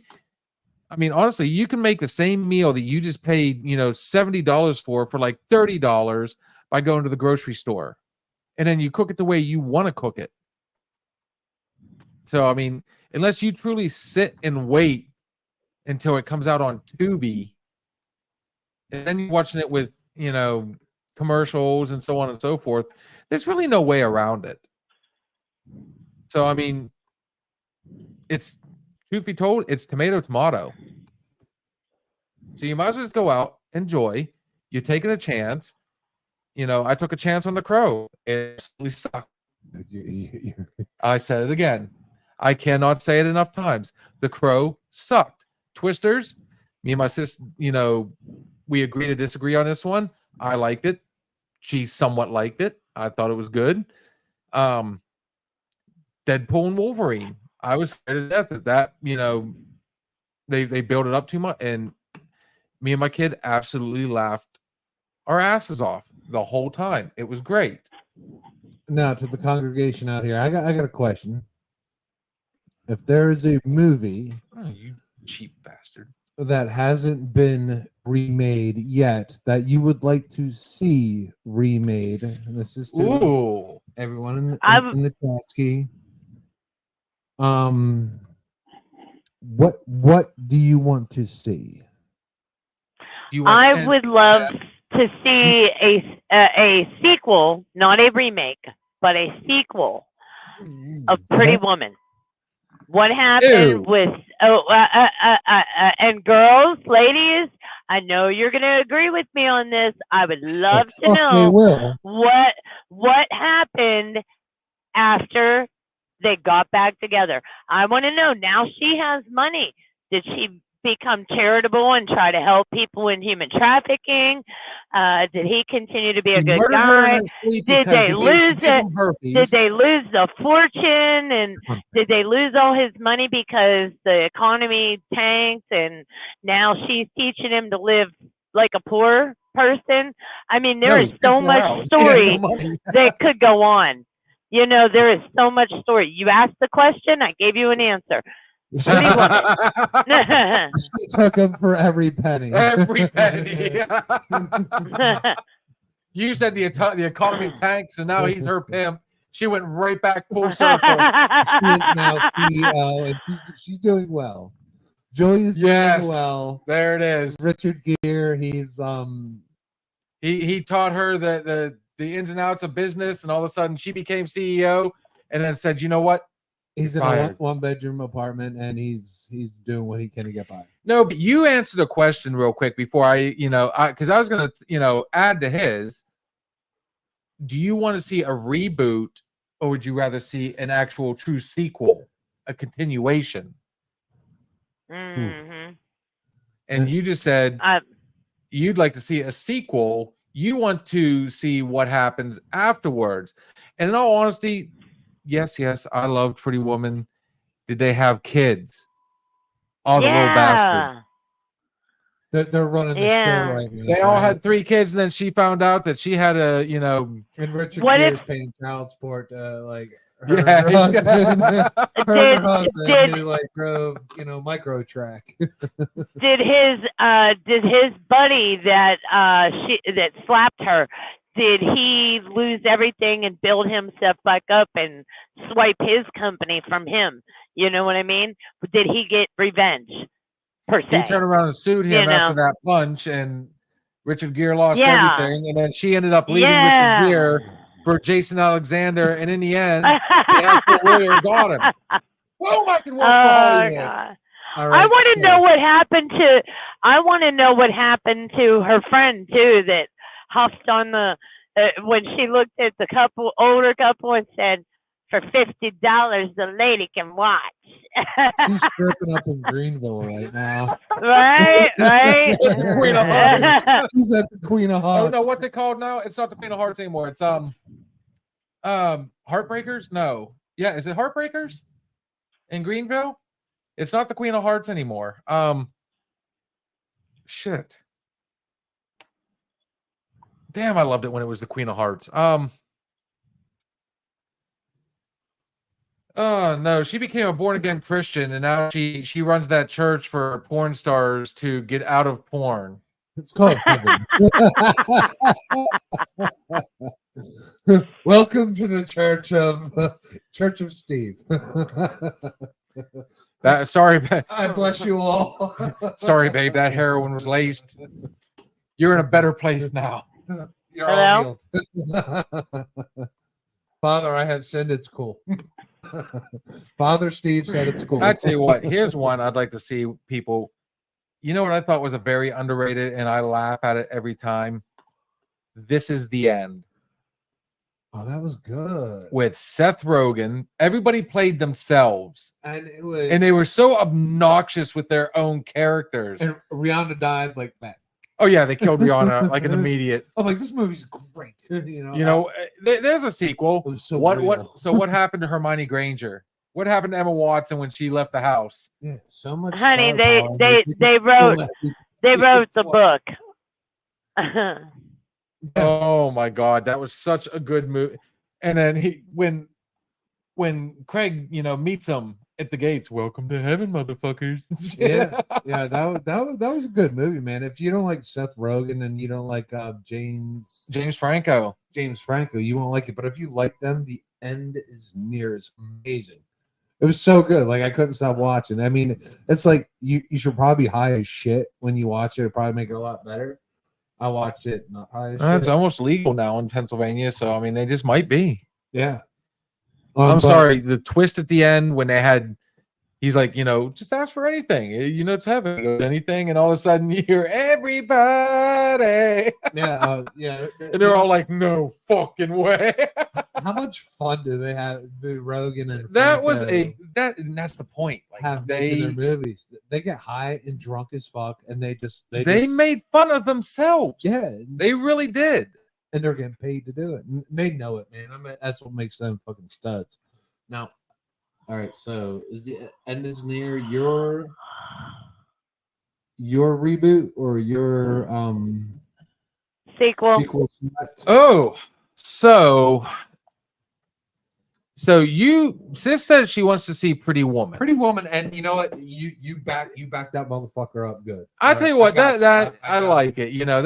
We gave feel it. you shit, but we had to. That's part of the show. It's good. That's But good. Yeah. that is a very good. I like it. You backed the fuck up. I never finished the movie, but if I did, you made me want to. Oh wow. Yeah.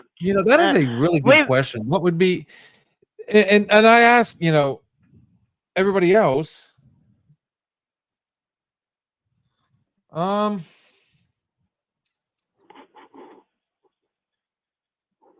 Your reboot.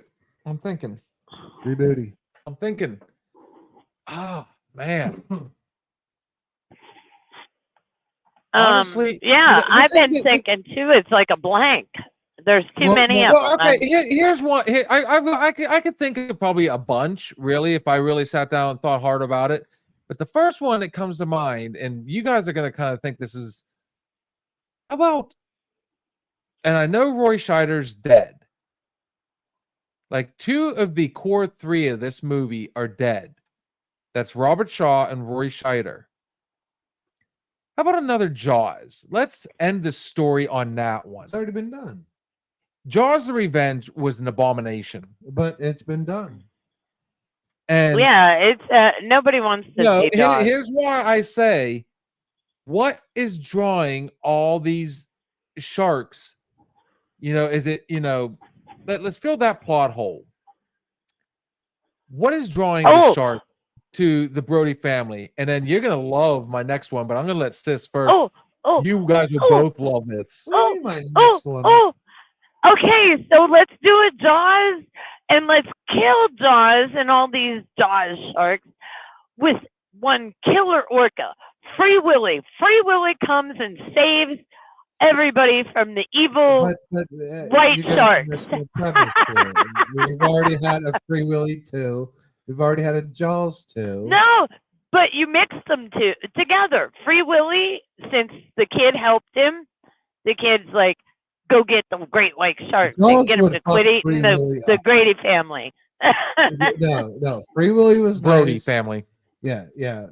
The Brody family would be like Jaws. Go kill fucking Free So Willy. you ready for you know what? It just hit me all at once like a freight train. If Free Willy and fucking Jaws got into a fight, I got one better.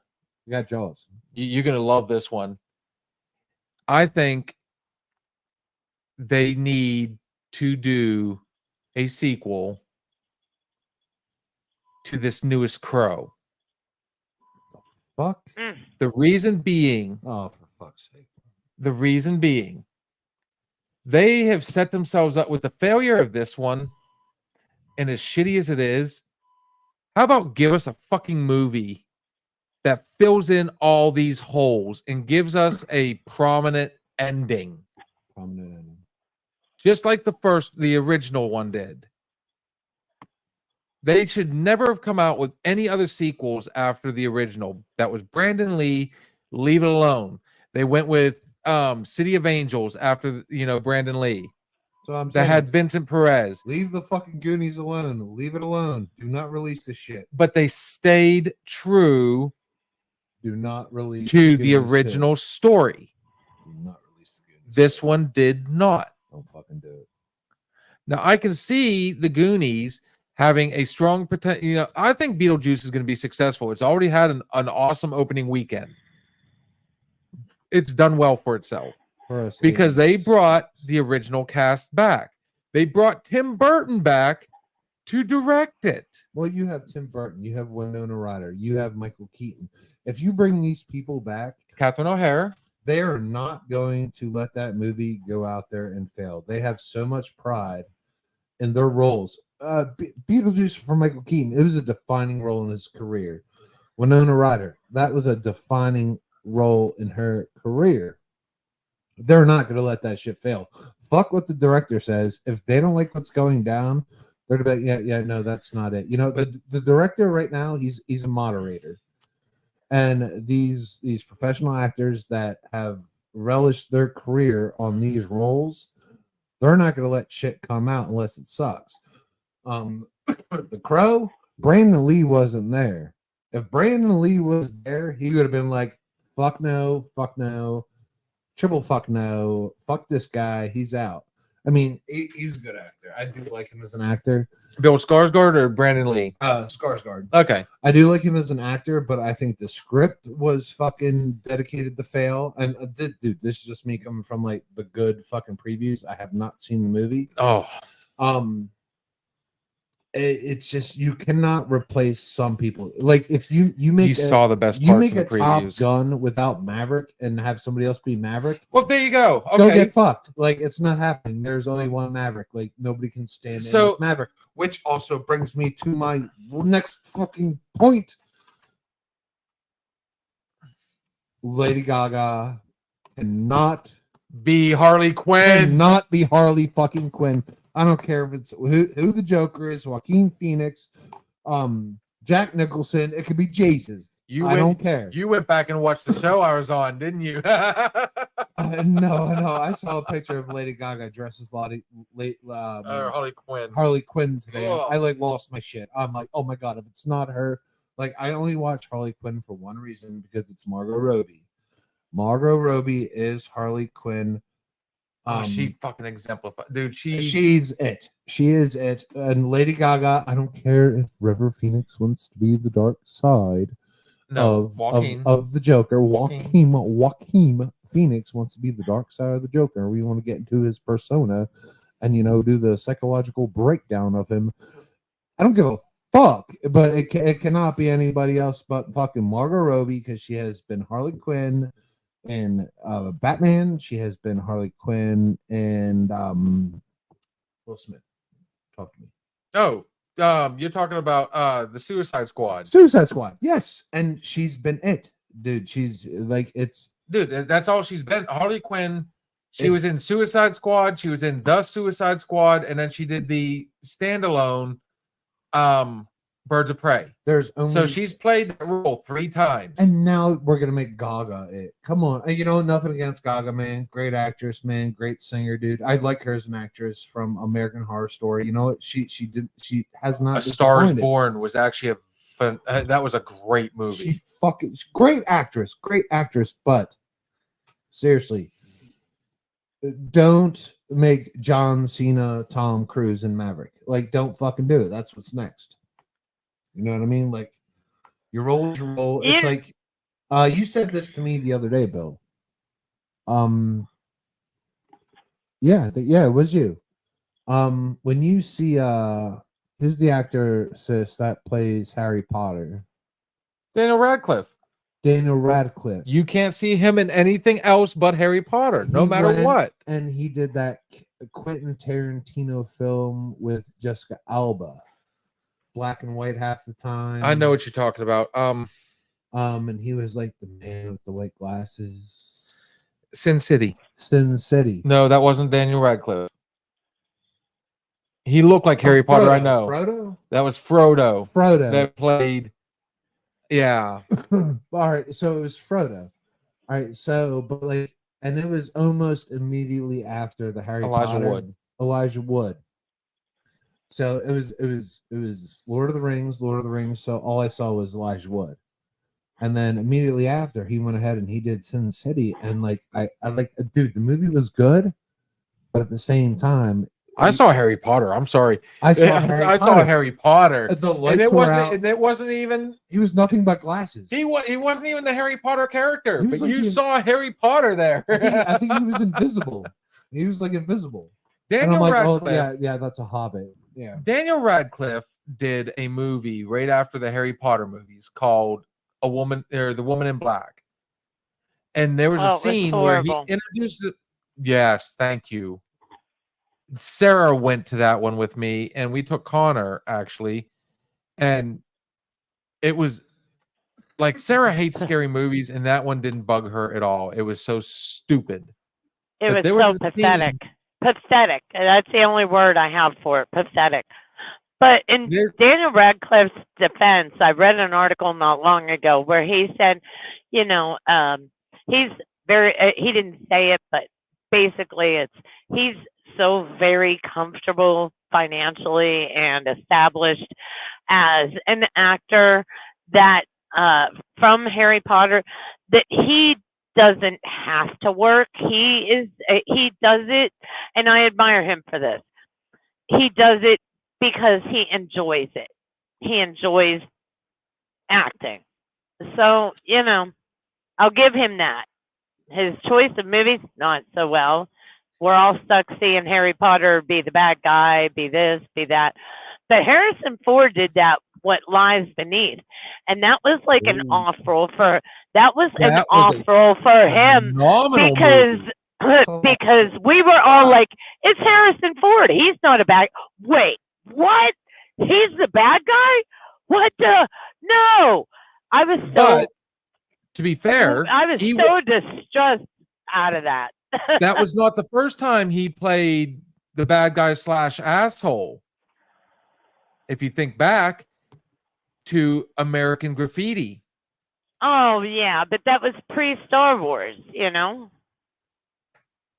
So honestly, that also just showed like his acting chops. Like, I mean, for him to come out and the twist in the end, you find out, yeah, he did cheat on his wife. Yeah, he did kill this girl. Now he's gonna kill Michelle Pfeiffer. Like he did his job. You went from actually really liking this guy, thinking he's getting the shit end of the stick, to, oh, you asshole. Was it Like, Michelle Pfeiffer or Rosanna Arquette? It was Michelle Pfeiffer. Okay, I couldn't remember. But there's, I mean, oh man. I'll tell you what, like, and I have to say this. I think the king of assholes, and I think there's two people fighting over this crown. Dude, I'm right here. I didn't say the emperor. The Sultan. The Sultan. The Sultan of Stick. No, the Sultan of the Stink. Just for the fun of it, yeah. Dude, you're really going light on these today, honestly. I gotta pee again. I don't think we've done a full shot yet. We'll take a pause here in a minute. Actually, I'll tell you what, we're gonna hold off on that, and I will get right back to it. That is a good sis, I'm going to play your friend's song. Would you like to be the one to introduce him? The one that I showed you? Frank Ray. Frank Ray, Mr. Ray. Frank Ray. So Frank Ray is one of my favorite artists. He is not very well known, but he has performed on the Grand Ole Opry. He is a native of Deming, New Mexico. He built his career coming out of El Paso and out of Texas. He is an amazing father of three, married, lives in Nashville now. His style is to mix a little bit of Latin with a little bit of country, and you have Frank Ray. I am going to assume the song that you chose is going to be somebody else's whiskey. Am I correct? Very good. Yes, ma'am. Yep. But check his music out. He has some really good stuff, guys. This is Frank Ray. There you go.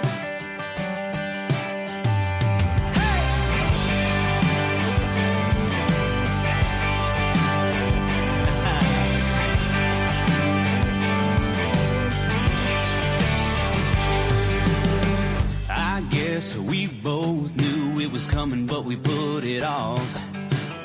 Then she woke up this morning, said we need to have a talk. Said she met some guy the other night, thinks he might be the one. I tried not to look happy as we were packing her things into her trunk. As she pulled out, I was smiling, thinking now she's drinking somebody else's whiskey on somebody else's tab, riding shotgun to some other poor SOB's crew cab, talking somebody else's ear. She ain't my problem no more. She's drinking somebody else's whiskey, so I'm just gonna sit here and pour me a tall one and raise it up high. Here's to a real damn good goodbye.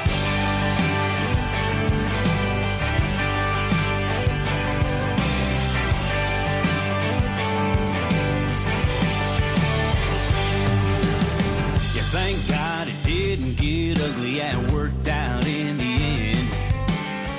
I guess I just got lucky, but I kind of feel sorry for him. Yeah, I wish him well and hope like hell that old boy's made of green. Cause his brand new honey and his drinking money sure ain't gonna be cheap. Yeah, tonight it ain't on me. She's drinking somebody else's whiskey on somebody else's tab, riding shotgun to some other poor SOB's crew cab, talking somebody else's ear off. She ain't my problem no more. She's drinking somebody else's whiskey, so I'm just gonna sit here and pour me a tall one and raise it up high. Here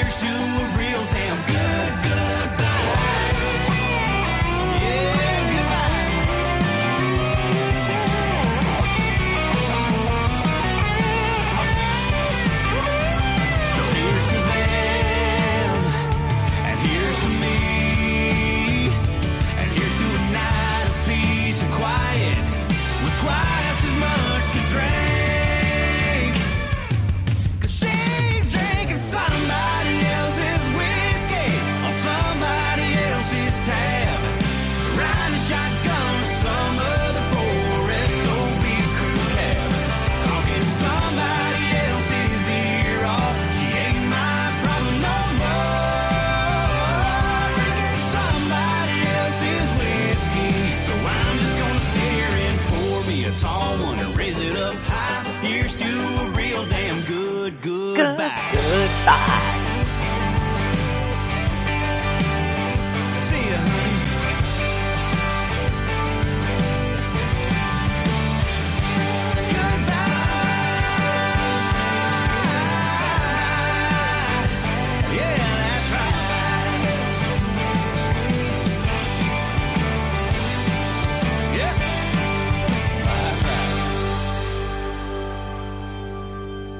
So I just tuned in there. The Niners are starting to put a hurting now on the Jets. Aaron Rodgers, he doesn't look too bad for Ooh. being dude. He's 41. Give me a second to get the there we go.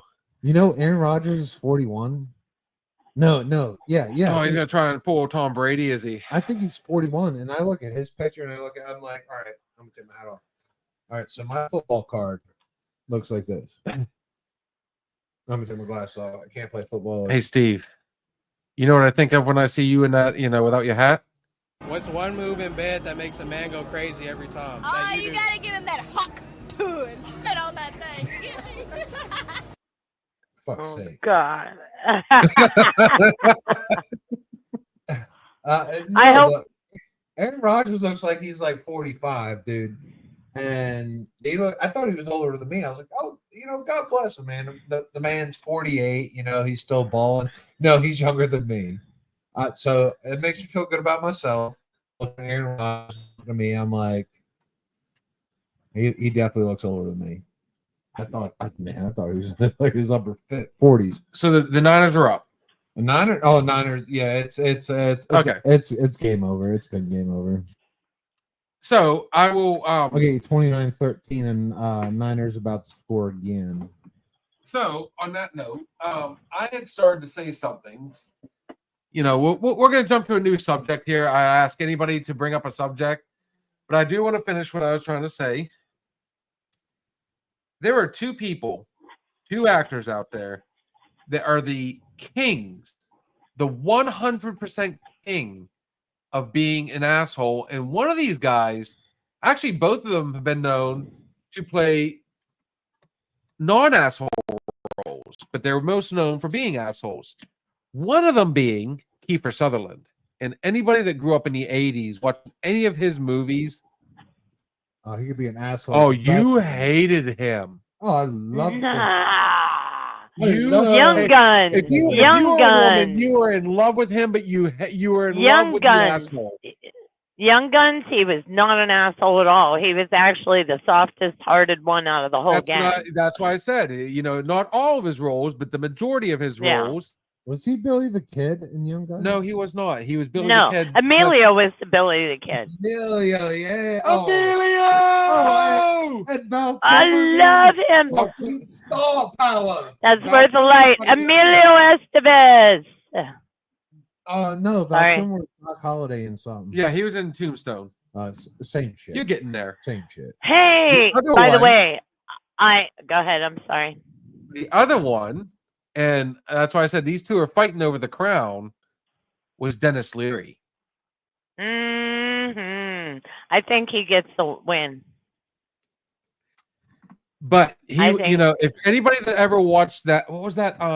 He was on a show on FX where he was, he was a part of the fire department. And even though he was an asshole, like he was a good asshole, if that makes sense. But growing up watching, both these guys, man, you love to hate him. Either one of those guys. And anybody that ever watched Stand By Me, tell me you didn't want to knock him the fuck out. Kiefer Sutherland. Oh yeah. And Stand By Me, yeah, he was kind of the villain. But I didn't hold it against him, man. He came back. Lost Boys came back. He was a bad guy in that one too. So, anyways, Hey, what's up? my friend Robert that we spoke with the other night. Yes.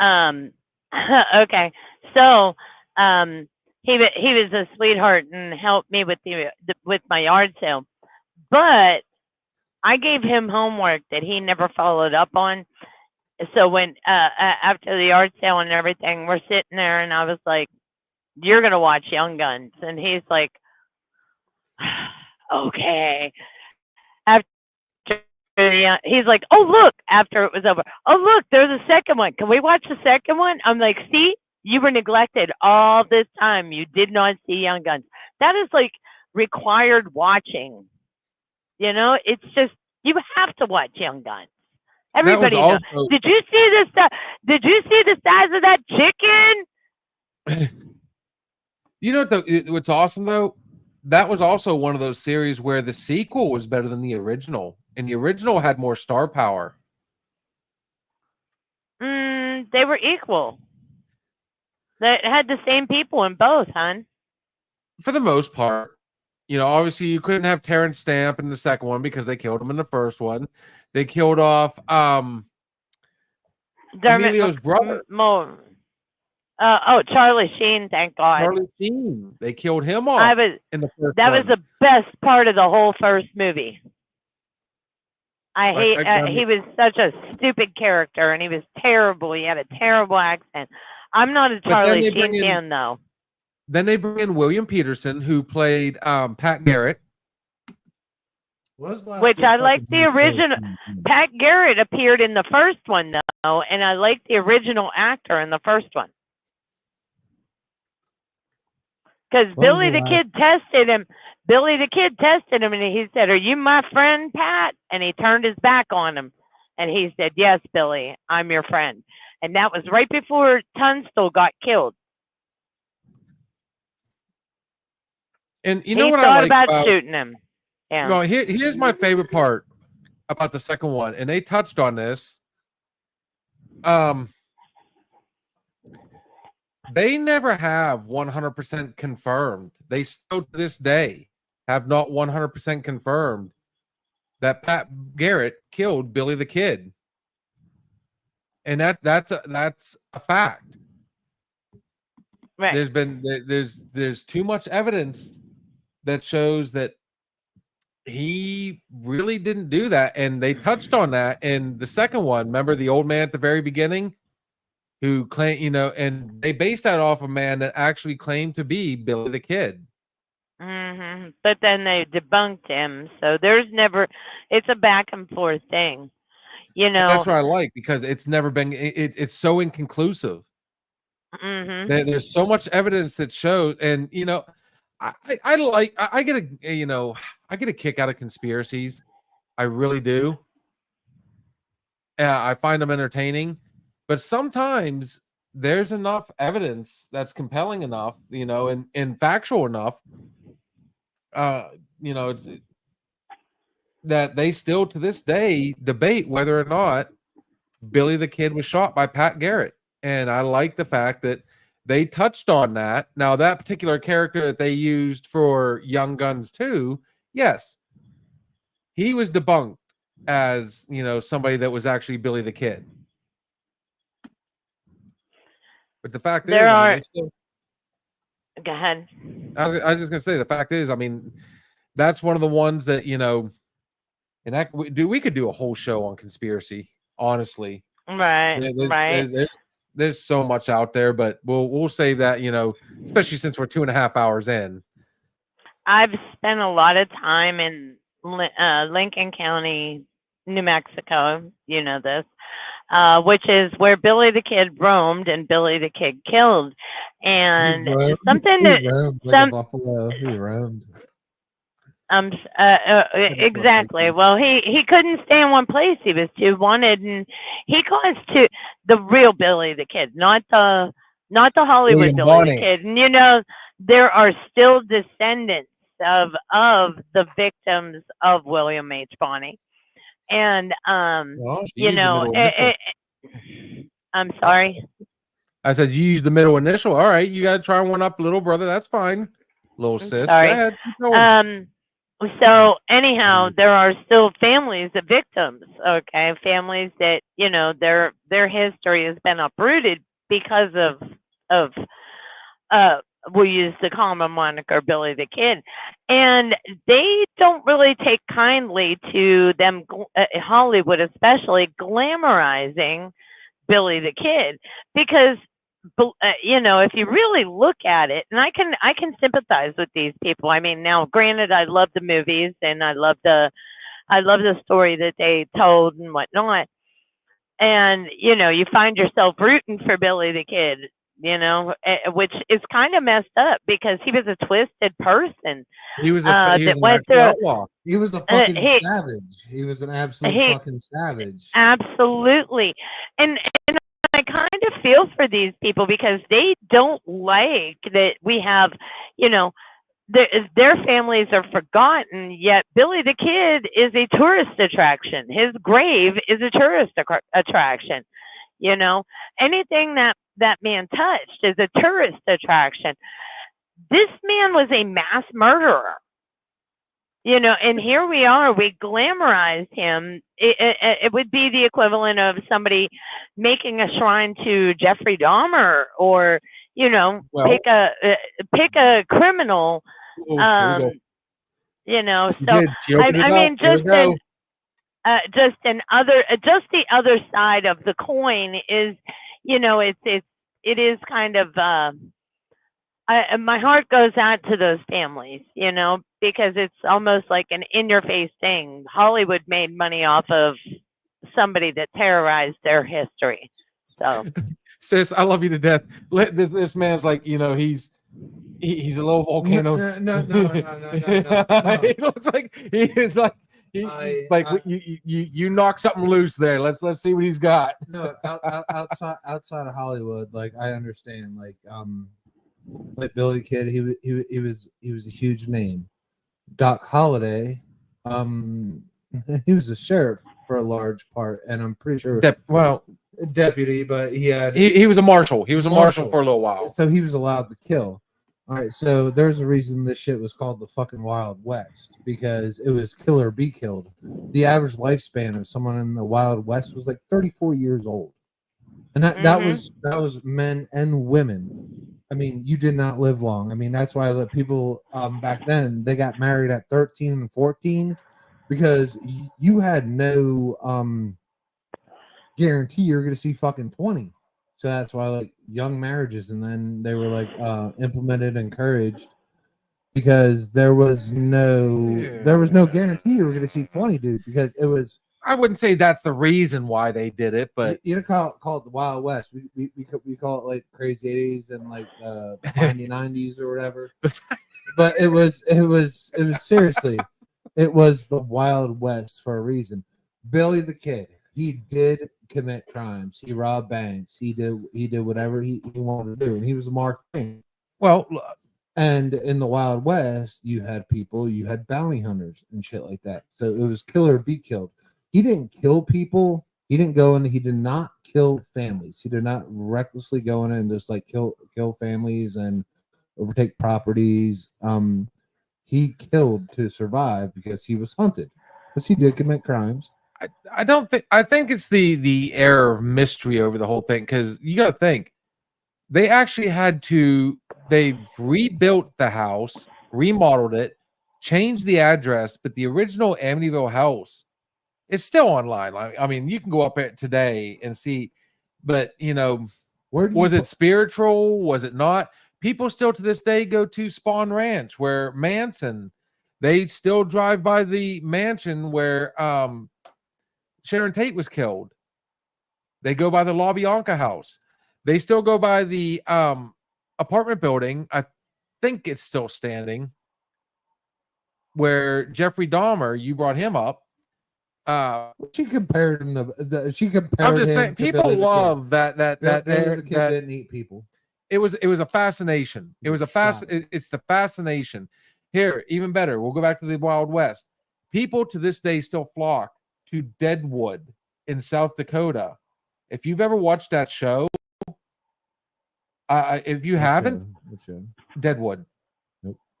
I recommend you watch Deadwood sometime. Okay. Maybe.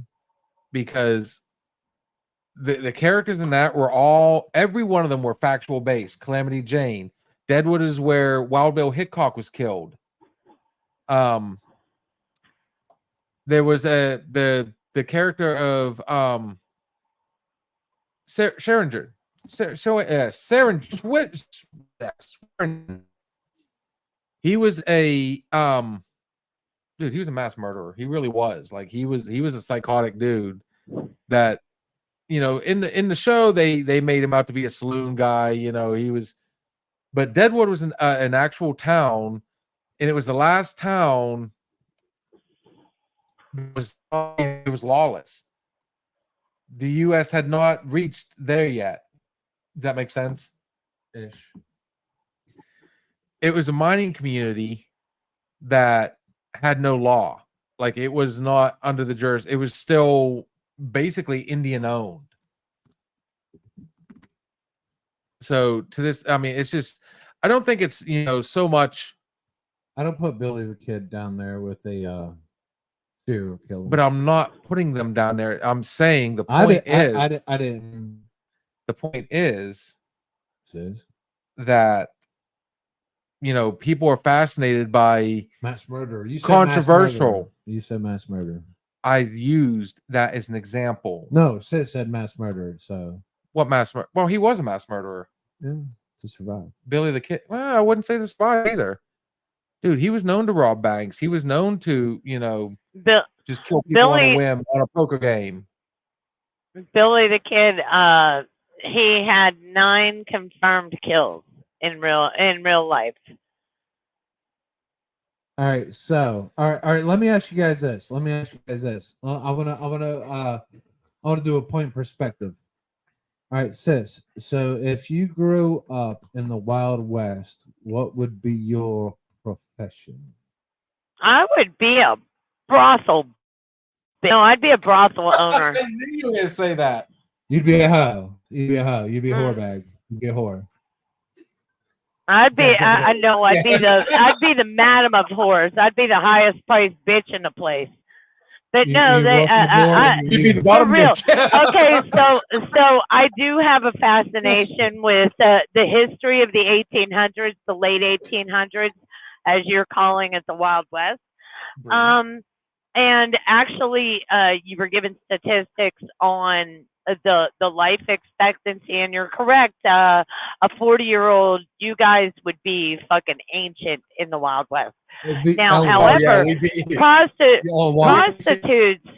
prostitutes lived much shorter lives. If they saw 24 or 25, they were old broads.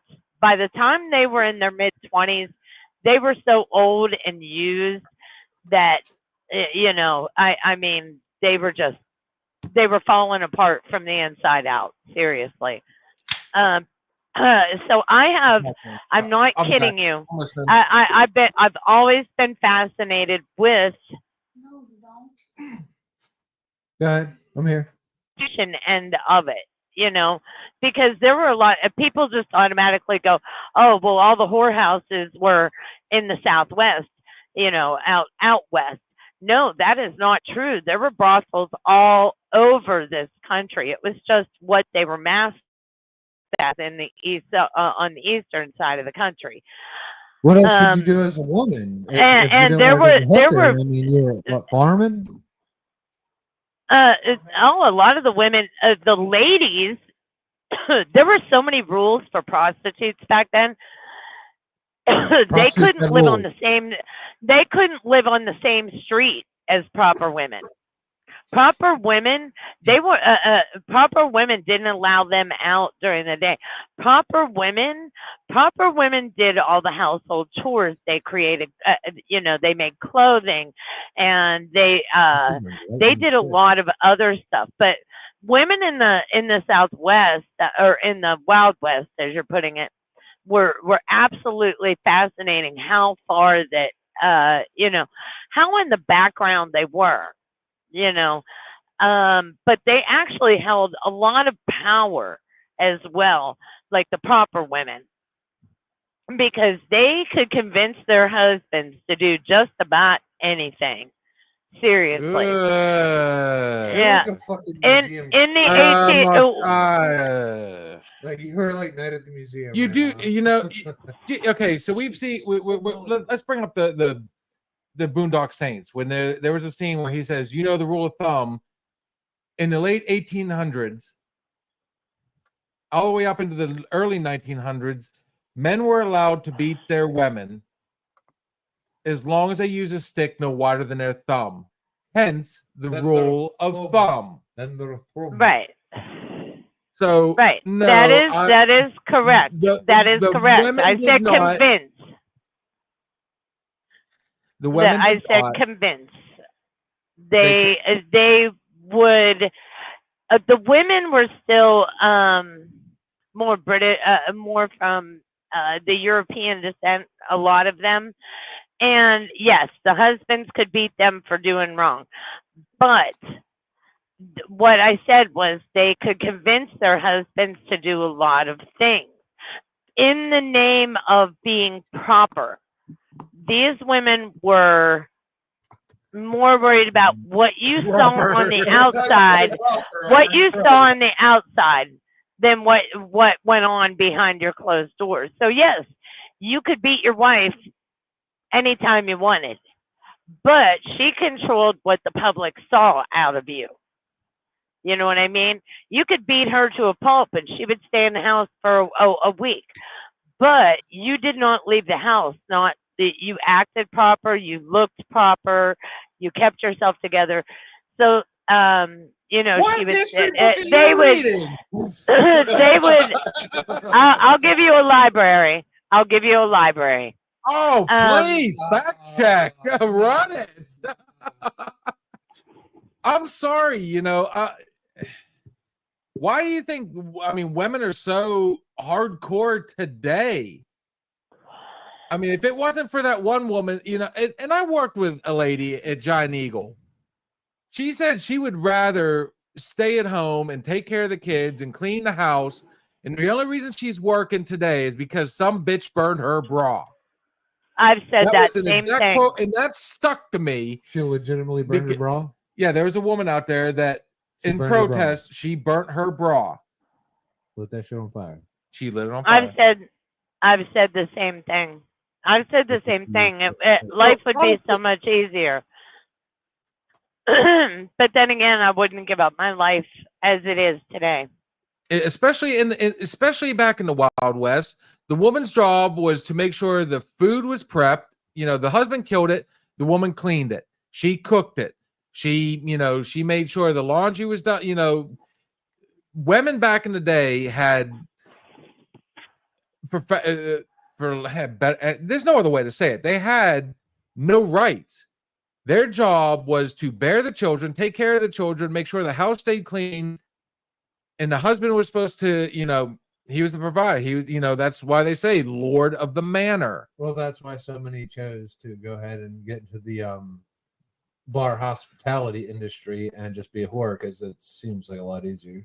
You can just lay home and or work at a bar. But even back then, prostitution, I mean, fucked or go work the farm. I'd probably, you know, the bartender was in essence the pimp. He was the one that said, all right, you know, the bartender was the pimp. The bartender was the pimp. He turned around and he said, all right, you know, back then it was $10.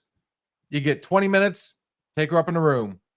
And that's why. And he got like 75% of the money. She got a little bit, but man, I mean, and that's why I'm not one of those hardcore, you know, but back in the day, yeah, women had no rights. Women, you know, there's no way to spin that one. Like historically, women just chose to be the bar wench, which I feel like, and I agree. After all this data we just collected with all like the shit that a good wife was supposed to do, yes, I would probably work in a bar and just get fucked all the time. Now, Bill, what that's if I was a woman, dude, it's so much easier. Dude, I just have you mean to tell me all I gotta do is like have sex all the time and get paid for it? Hang on. I just got fact checked. I guarantee I just got fact checked. So what would your profession, Bill? I'm still on this question. What would my profession have been? Be in the wild west. Oh my god, dude. Would you be a gunslinger? Would you be a blacksmith? I'd say chances are I would have been I'd probably would have been one of the outlaws. I would have been dead That's what I would have been. She doing. is. She is 6 more superior. She is. Is she fact checking? She is sending me stuff. She's telling statistics out there.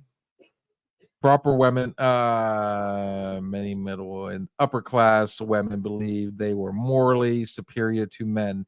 They felt, okay, And that's why the life expectancy. they felt it was like their duty to 34. correct the wrongs inflicted on society by sinful men, such as alcoholism and prostitution. How funny that they would throw in prostitution when it was the women that, and you just literally said yourself, you would have been Who would you shoot first? competition I for wouldn't- respect. Shoot a prostitute? I or a would porn? not have been a proper woman. I know that. I know that. Do you remember? Do you know my taste in men? I've always liked the bad boys. Now, come on. I would have been a hooker. Okay, so You have been governor. You have been governor one day. all right, where am I at? There we I go. would have been dead. I would have been 6'9". I would have chose to be some kind of gunslinger. And you know when you meet out in there in the street and you have to have like what is it, gun off? Or like it's like a draw. But all right, draw, high noon. I would have been, dude, I have way too much fucking body to hit. Well, you got to look at it this way too. If I grew up in the Wild Wild West, I would have been dead. That would have been my profession, dead. I'd be like, oh, fuck you, man. My first gun off, I would have been done. A little bit of lead. I think Good case you in guys point. knew that I would be a brothel bitch. I know, Oh, Bill. me You too. would have been you would have been a bartender because you like the entertainment. And that would give you something to do every single night. And He you would have love the big people. You fucking love people. handlebar mustache. Now, Steve, I barely know you, but you seem like the kind of guy that would be like a blacksmith. I know that sounds silly, Fuck but that was no, a you'd be badass, mining for gold. badass necessary long. job. Oh, fuck, I would. Oh my be God, mining for yeah, gold, he and would then have been every miner. little money you made would be wasted at the poker table and the bar. There's no ifs, ands, or buts about that one. You flat out all day long. You would go out, you would mine your gold, you'd come back in with a nice little sack full, about yay big. You're like, how much pussy and how much whiskey can I get for this? Deal me in. He's not wrong. He's not wrong. Don't even It go would've- there, It Chelsea, would have been again. my blacksmith money. All right, so now if I transition all our current trades into what it was back then, sis, you'd be a coach driver. Me? Yes, you would be Yes, driving as a coach. but- All right, so that's if I'm transitioning now, not what we think we would have been. Bill, you would have been. He would have worked somewhere in the hospitality industry. Like he probably would have been a bartender. Yeah. Probably would have been a bartender. Probably wouldn't shot in the head for saying the wrong thing to the wrong person. Bill would have been the piano player. He would have one of the fastest draws in the West. He would have had that fucking dirty ass fucking roly fingers mustache. I'm sorry right now. You come over to me and I'm that guy with a shotgun underneath the piano or underneath the bar. You're gonna say something. I'm shooting you in the motherfucking gut. With the stash. Now, I don't feel I would have been. I a can't grow a blacksmith. mustache as it is, and you're telling me I'd have the handlebar. I am so You would have had to. I am so butthurt you called me a blacksmith. No, you would have been that. You would have been a prospect. I guarantee it. You'd have been out there panhandling for gold. Jesus And when you came back Christ. in, all you had to do was sift for it. When you found it, you came in and blew it on fucking whiskey, poker, and pussy. That would have been it. That's why I would have been a gunslinger. And I would have died a very, very short No, life. you were gonna die of like chlamydia or gonorrhea, and you'd have been done. If it was the Oregon Trail, You know, Bill, Bill, your wife, your wife would have definitely been a proper woman. It wasn't cholera; it was chlamydia. Yeah. You know, it says I would have died by the brothel. I don't see my sister as being like just you wouldn't have been one of the prostitutes. I could see you being one of the. You'd have owned your own brothel. You'd have been like a house. Exactly. The Oh, Dolly yes. Parton of Oh yeah, the little whorehouse I would have in got Texas. the high end. I would have got the high end clientele for my girls. Yes, you're absolutely right. I wouldn't have been a whore, but I would have been. You would have started off the as one, madam. but then you'd have worked your way up and got your own place. Yep. Sarah would have been a proper woman. Definitely a proper Victorian woman. Yeah, I could probably say that she would have been the cook, the clean, she Keep would your have ass in line kind of woman. kept up the awesome appearance, the amazing Oh appearance. yeah. Now I Yep. don't disagree with the fact that women made sure their men looked good. That was But- that was my point. That was my point. I may not have been expressing it properly, I but don't- that was my whole point. As far as They- like the power, I know, should have bear said in mind, all the way up influence until, instead of even power. even in the 1900s, and we just went to the Titanic Museum over the weekend. We took, Kaylin to go see it. She had to go see it. Was it And- good? Oh, this is the second time I've been to see it, and I love it. It's awesome. I've never you seen see all it. this- it's amazing. If you ever get a chance to go down to Gatlinburg and see the Titanic Museum, I recommend everybody go and see it. It is really. Did you just see it? That's the second time I went and seen it. Did you I take did. pictures? Did you take I think pictures? there are some pictures. You learn a lot of neat If you stuff. could, like send them to me. I will.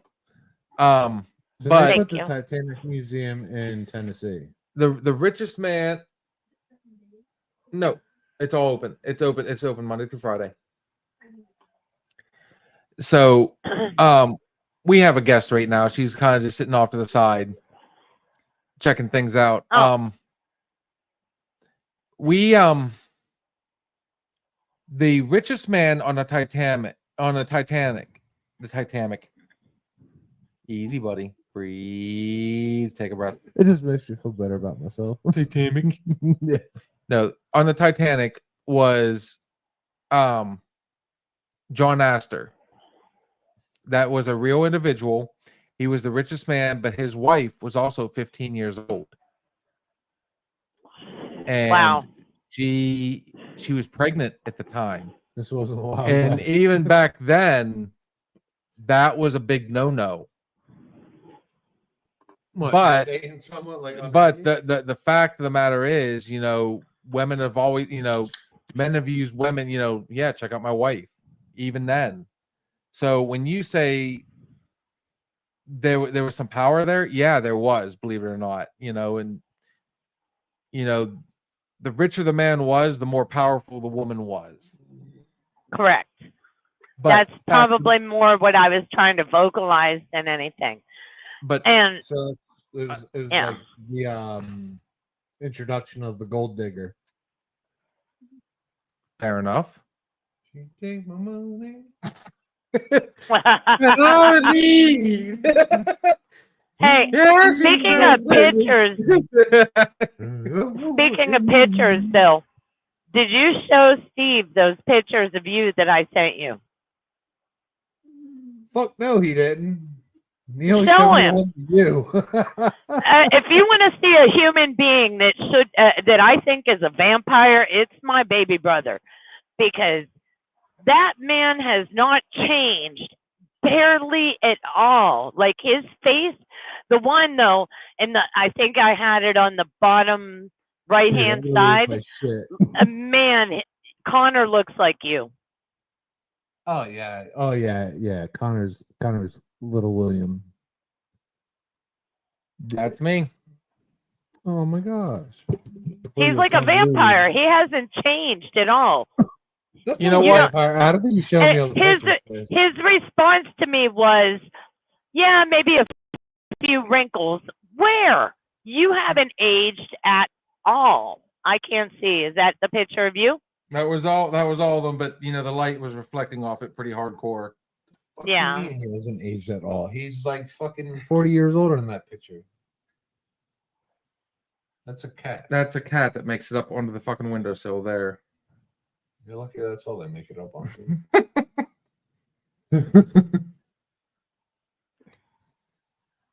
Yeah, I get it all the time. Oh, that's Steve Kerr's. I don't want that one. I want mine.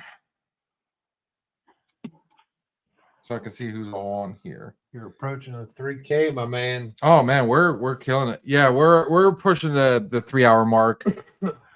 So on that note, That's some fun shit. oh dude, when you get a really good conversation going, it's really hard to stop. And I like the fact that we've actually, the person sitting to my right now has said we keep their time busy. We help their time. We help pass the time. Yeah, because we're fucking amazing. And Sis here has friends that listen to us, and we help pass their time. Shout out to my drivers. Oh, the truck community, man. Man, if we help you guys stay awake and stay alive, man, jump in, man. Get on the chat, man. Please also like and subscribe. And I don't know, man. We'll keep you awake for many days going forward. So it is that time of the night. While you're pouring the final shot, I will do the last call to We're going to our last thoughts. check this out. If you guys are in the Mercer County or surrounding county areas, you own a diesel, want to own a diesel, you're having a problem with a diesel, any diesel questions, if you're seeing this picture, Steve's Diesel Shop LLC, he's on Facebook, Instagram, he's on all your social media. He is in the Mercer County area. The phone number is 724-269-0477. You'll get the sweetest girl in the world answering the phone, and she will put you on a phone with somebody that will put you back on the road. That is Steve's Diesel Shop LLC. Sis, give us our Yes. final shot for the night. Well, once again, rest in peace to James Earl Jones. He will be greatly missed. And like I said, guys, if you feel like anything's holding you back, this man had a disability at a very young age, and he overcame it and This made is speech himself impediment, one of the right? most memorable people in the world. No matter what your obstacle is, you can push through it, and just stay strong and stay focused, and everything will always be all right. Y'all stay safe and have fun, and throw a smile at each other every once in a while. It might make somebody's day. Oh, Nice. he had Sweet. a speech impediment, right? Yes, he had a stutter. And he became one of the biggest voices in Hollywood. the world, Not just in Hollywood. world, Yeah. in- I mean, he did a lot. in the human species. R.I.P. man. James Earl Jones. Steve, give us a final shot, brother. Oh man, so glad football's back on. Yeah. The last game just ended. Congrats, 49ers. So I'm gonna deal with my football hangover for 2 days. Thirsty Thursday. Yeah, Thursday, man. We're gonna look into getting on there and doing a little football talk or a little sports talk on Thursday. Maybe a brief bit or some shit like that. Give you guys some more content, man. I really appreciate you guys getting on there. Please join and subscribe. We're 15 away on Facebook, dude. We can go live, dude. Me and Bill have no fucking reservations Oh, I can't wait. about I'm getting in the car stoked. and going and doing some dumb shit, man, live or dumb shit, fun All shit. you guys got to do is tell us what you want us to do. Hell, I'm Yeah. off for an adventure. Yeah, fuck it, man. So we're 15 away, man. 15 away from trimming nose hairs. This motherfucker's going to shave his eyebrows. No, wax my Wax eyebrows. his eyebrows. I did not say that. Not at one point. I did am say saying wax. We're wax his saying eyebrows. wax your nose hairs. So please, any of my friends out there on Facebook, please you can unsubscribe after this motherfucker shaves his eyebrows, but help me get there. All right, he's going so dumb. So please, man, get your friends on there. You guys can unsubscribe after he shaves his shit. But yeah, thank you, man. I'm still gonna go ahead and preach, man. I know a lot of other podcasts have been saying it. We're coming into a dark time. It's an election year. We don't know what's going to happen. But the only thing we can do is go ahead and vote and make yourself Heard. make all people.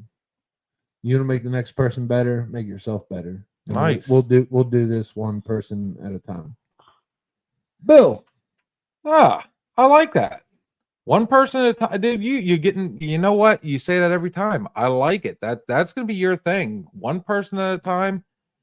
You can't say it really any better than that. Honestly, we touched on it a little while ago. We were talking about I'd rather go to a restaurant over a movie. It doesn't matter, honestly, whether you go to a restaurant, whether you go to a movie, whether you go, life has too many small pleasures. Enjoy it. Too many people look for misery. They get a kick out of misery. You know what? There's too much fun out there, guys. Misery loves company. Too many small. Life offers so many small pleasures. Just have fun, guys. Go out there. Go to a restaurant. Go to a movie. Fuck it. Go to the mall. Get out there and enjoy. Go to the Titanic Museum. Go out and live a little bit of history. Thirsty Thursday coming up. I will keep you posted. We will keep you posted. We're going to discuss it. We'll figure out a time. Like for you guys to get on, get on there. We're going to talk sports. We'll make sure to show lines, bets, all sorts of stuff. Guys, like and subscribe. Follow us on Facebook, Instagram, like us on YouTube. Guys, love each other, man. Let's have fun. But Cheers. slogan. Yes, sir. What we say on this show is always going to be just our opinion. But then again, It just might be the alcohol. Always guys. get a designated driver, guys. always have a designated driver. You guys have fun. We'll see you guys later. Thanks, sis. Well, thank you, guys.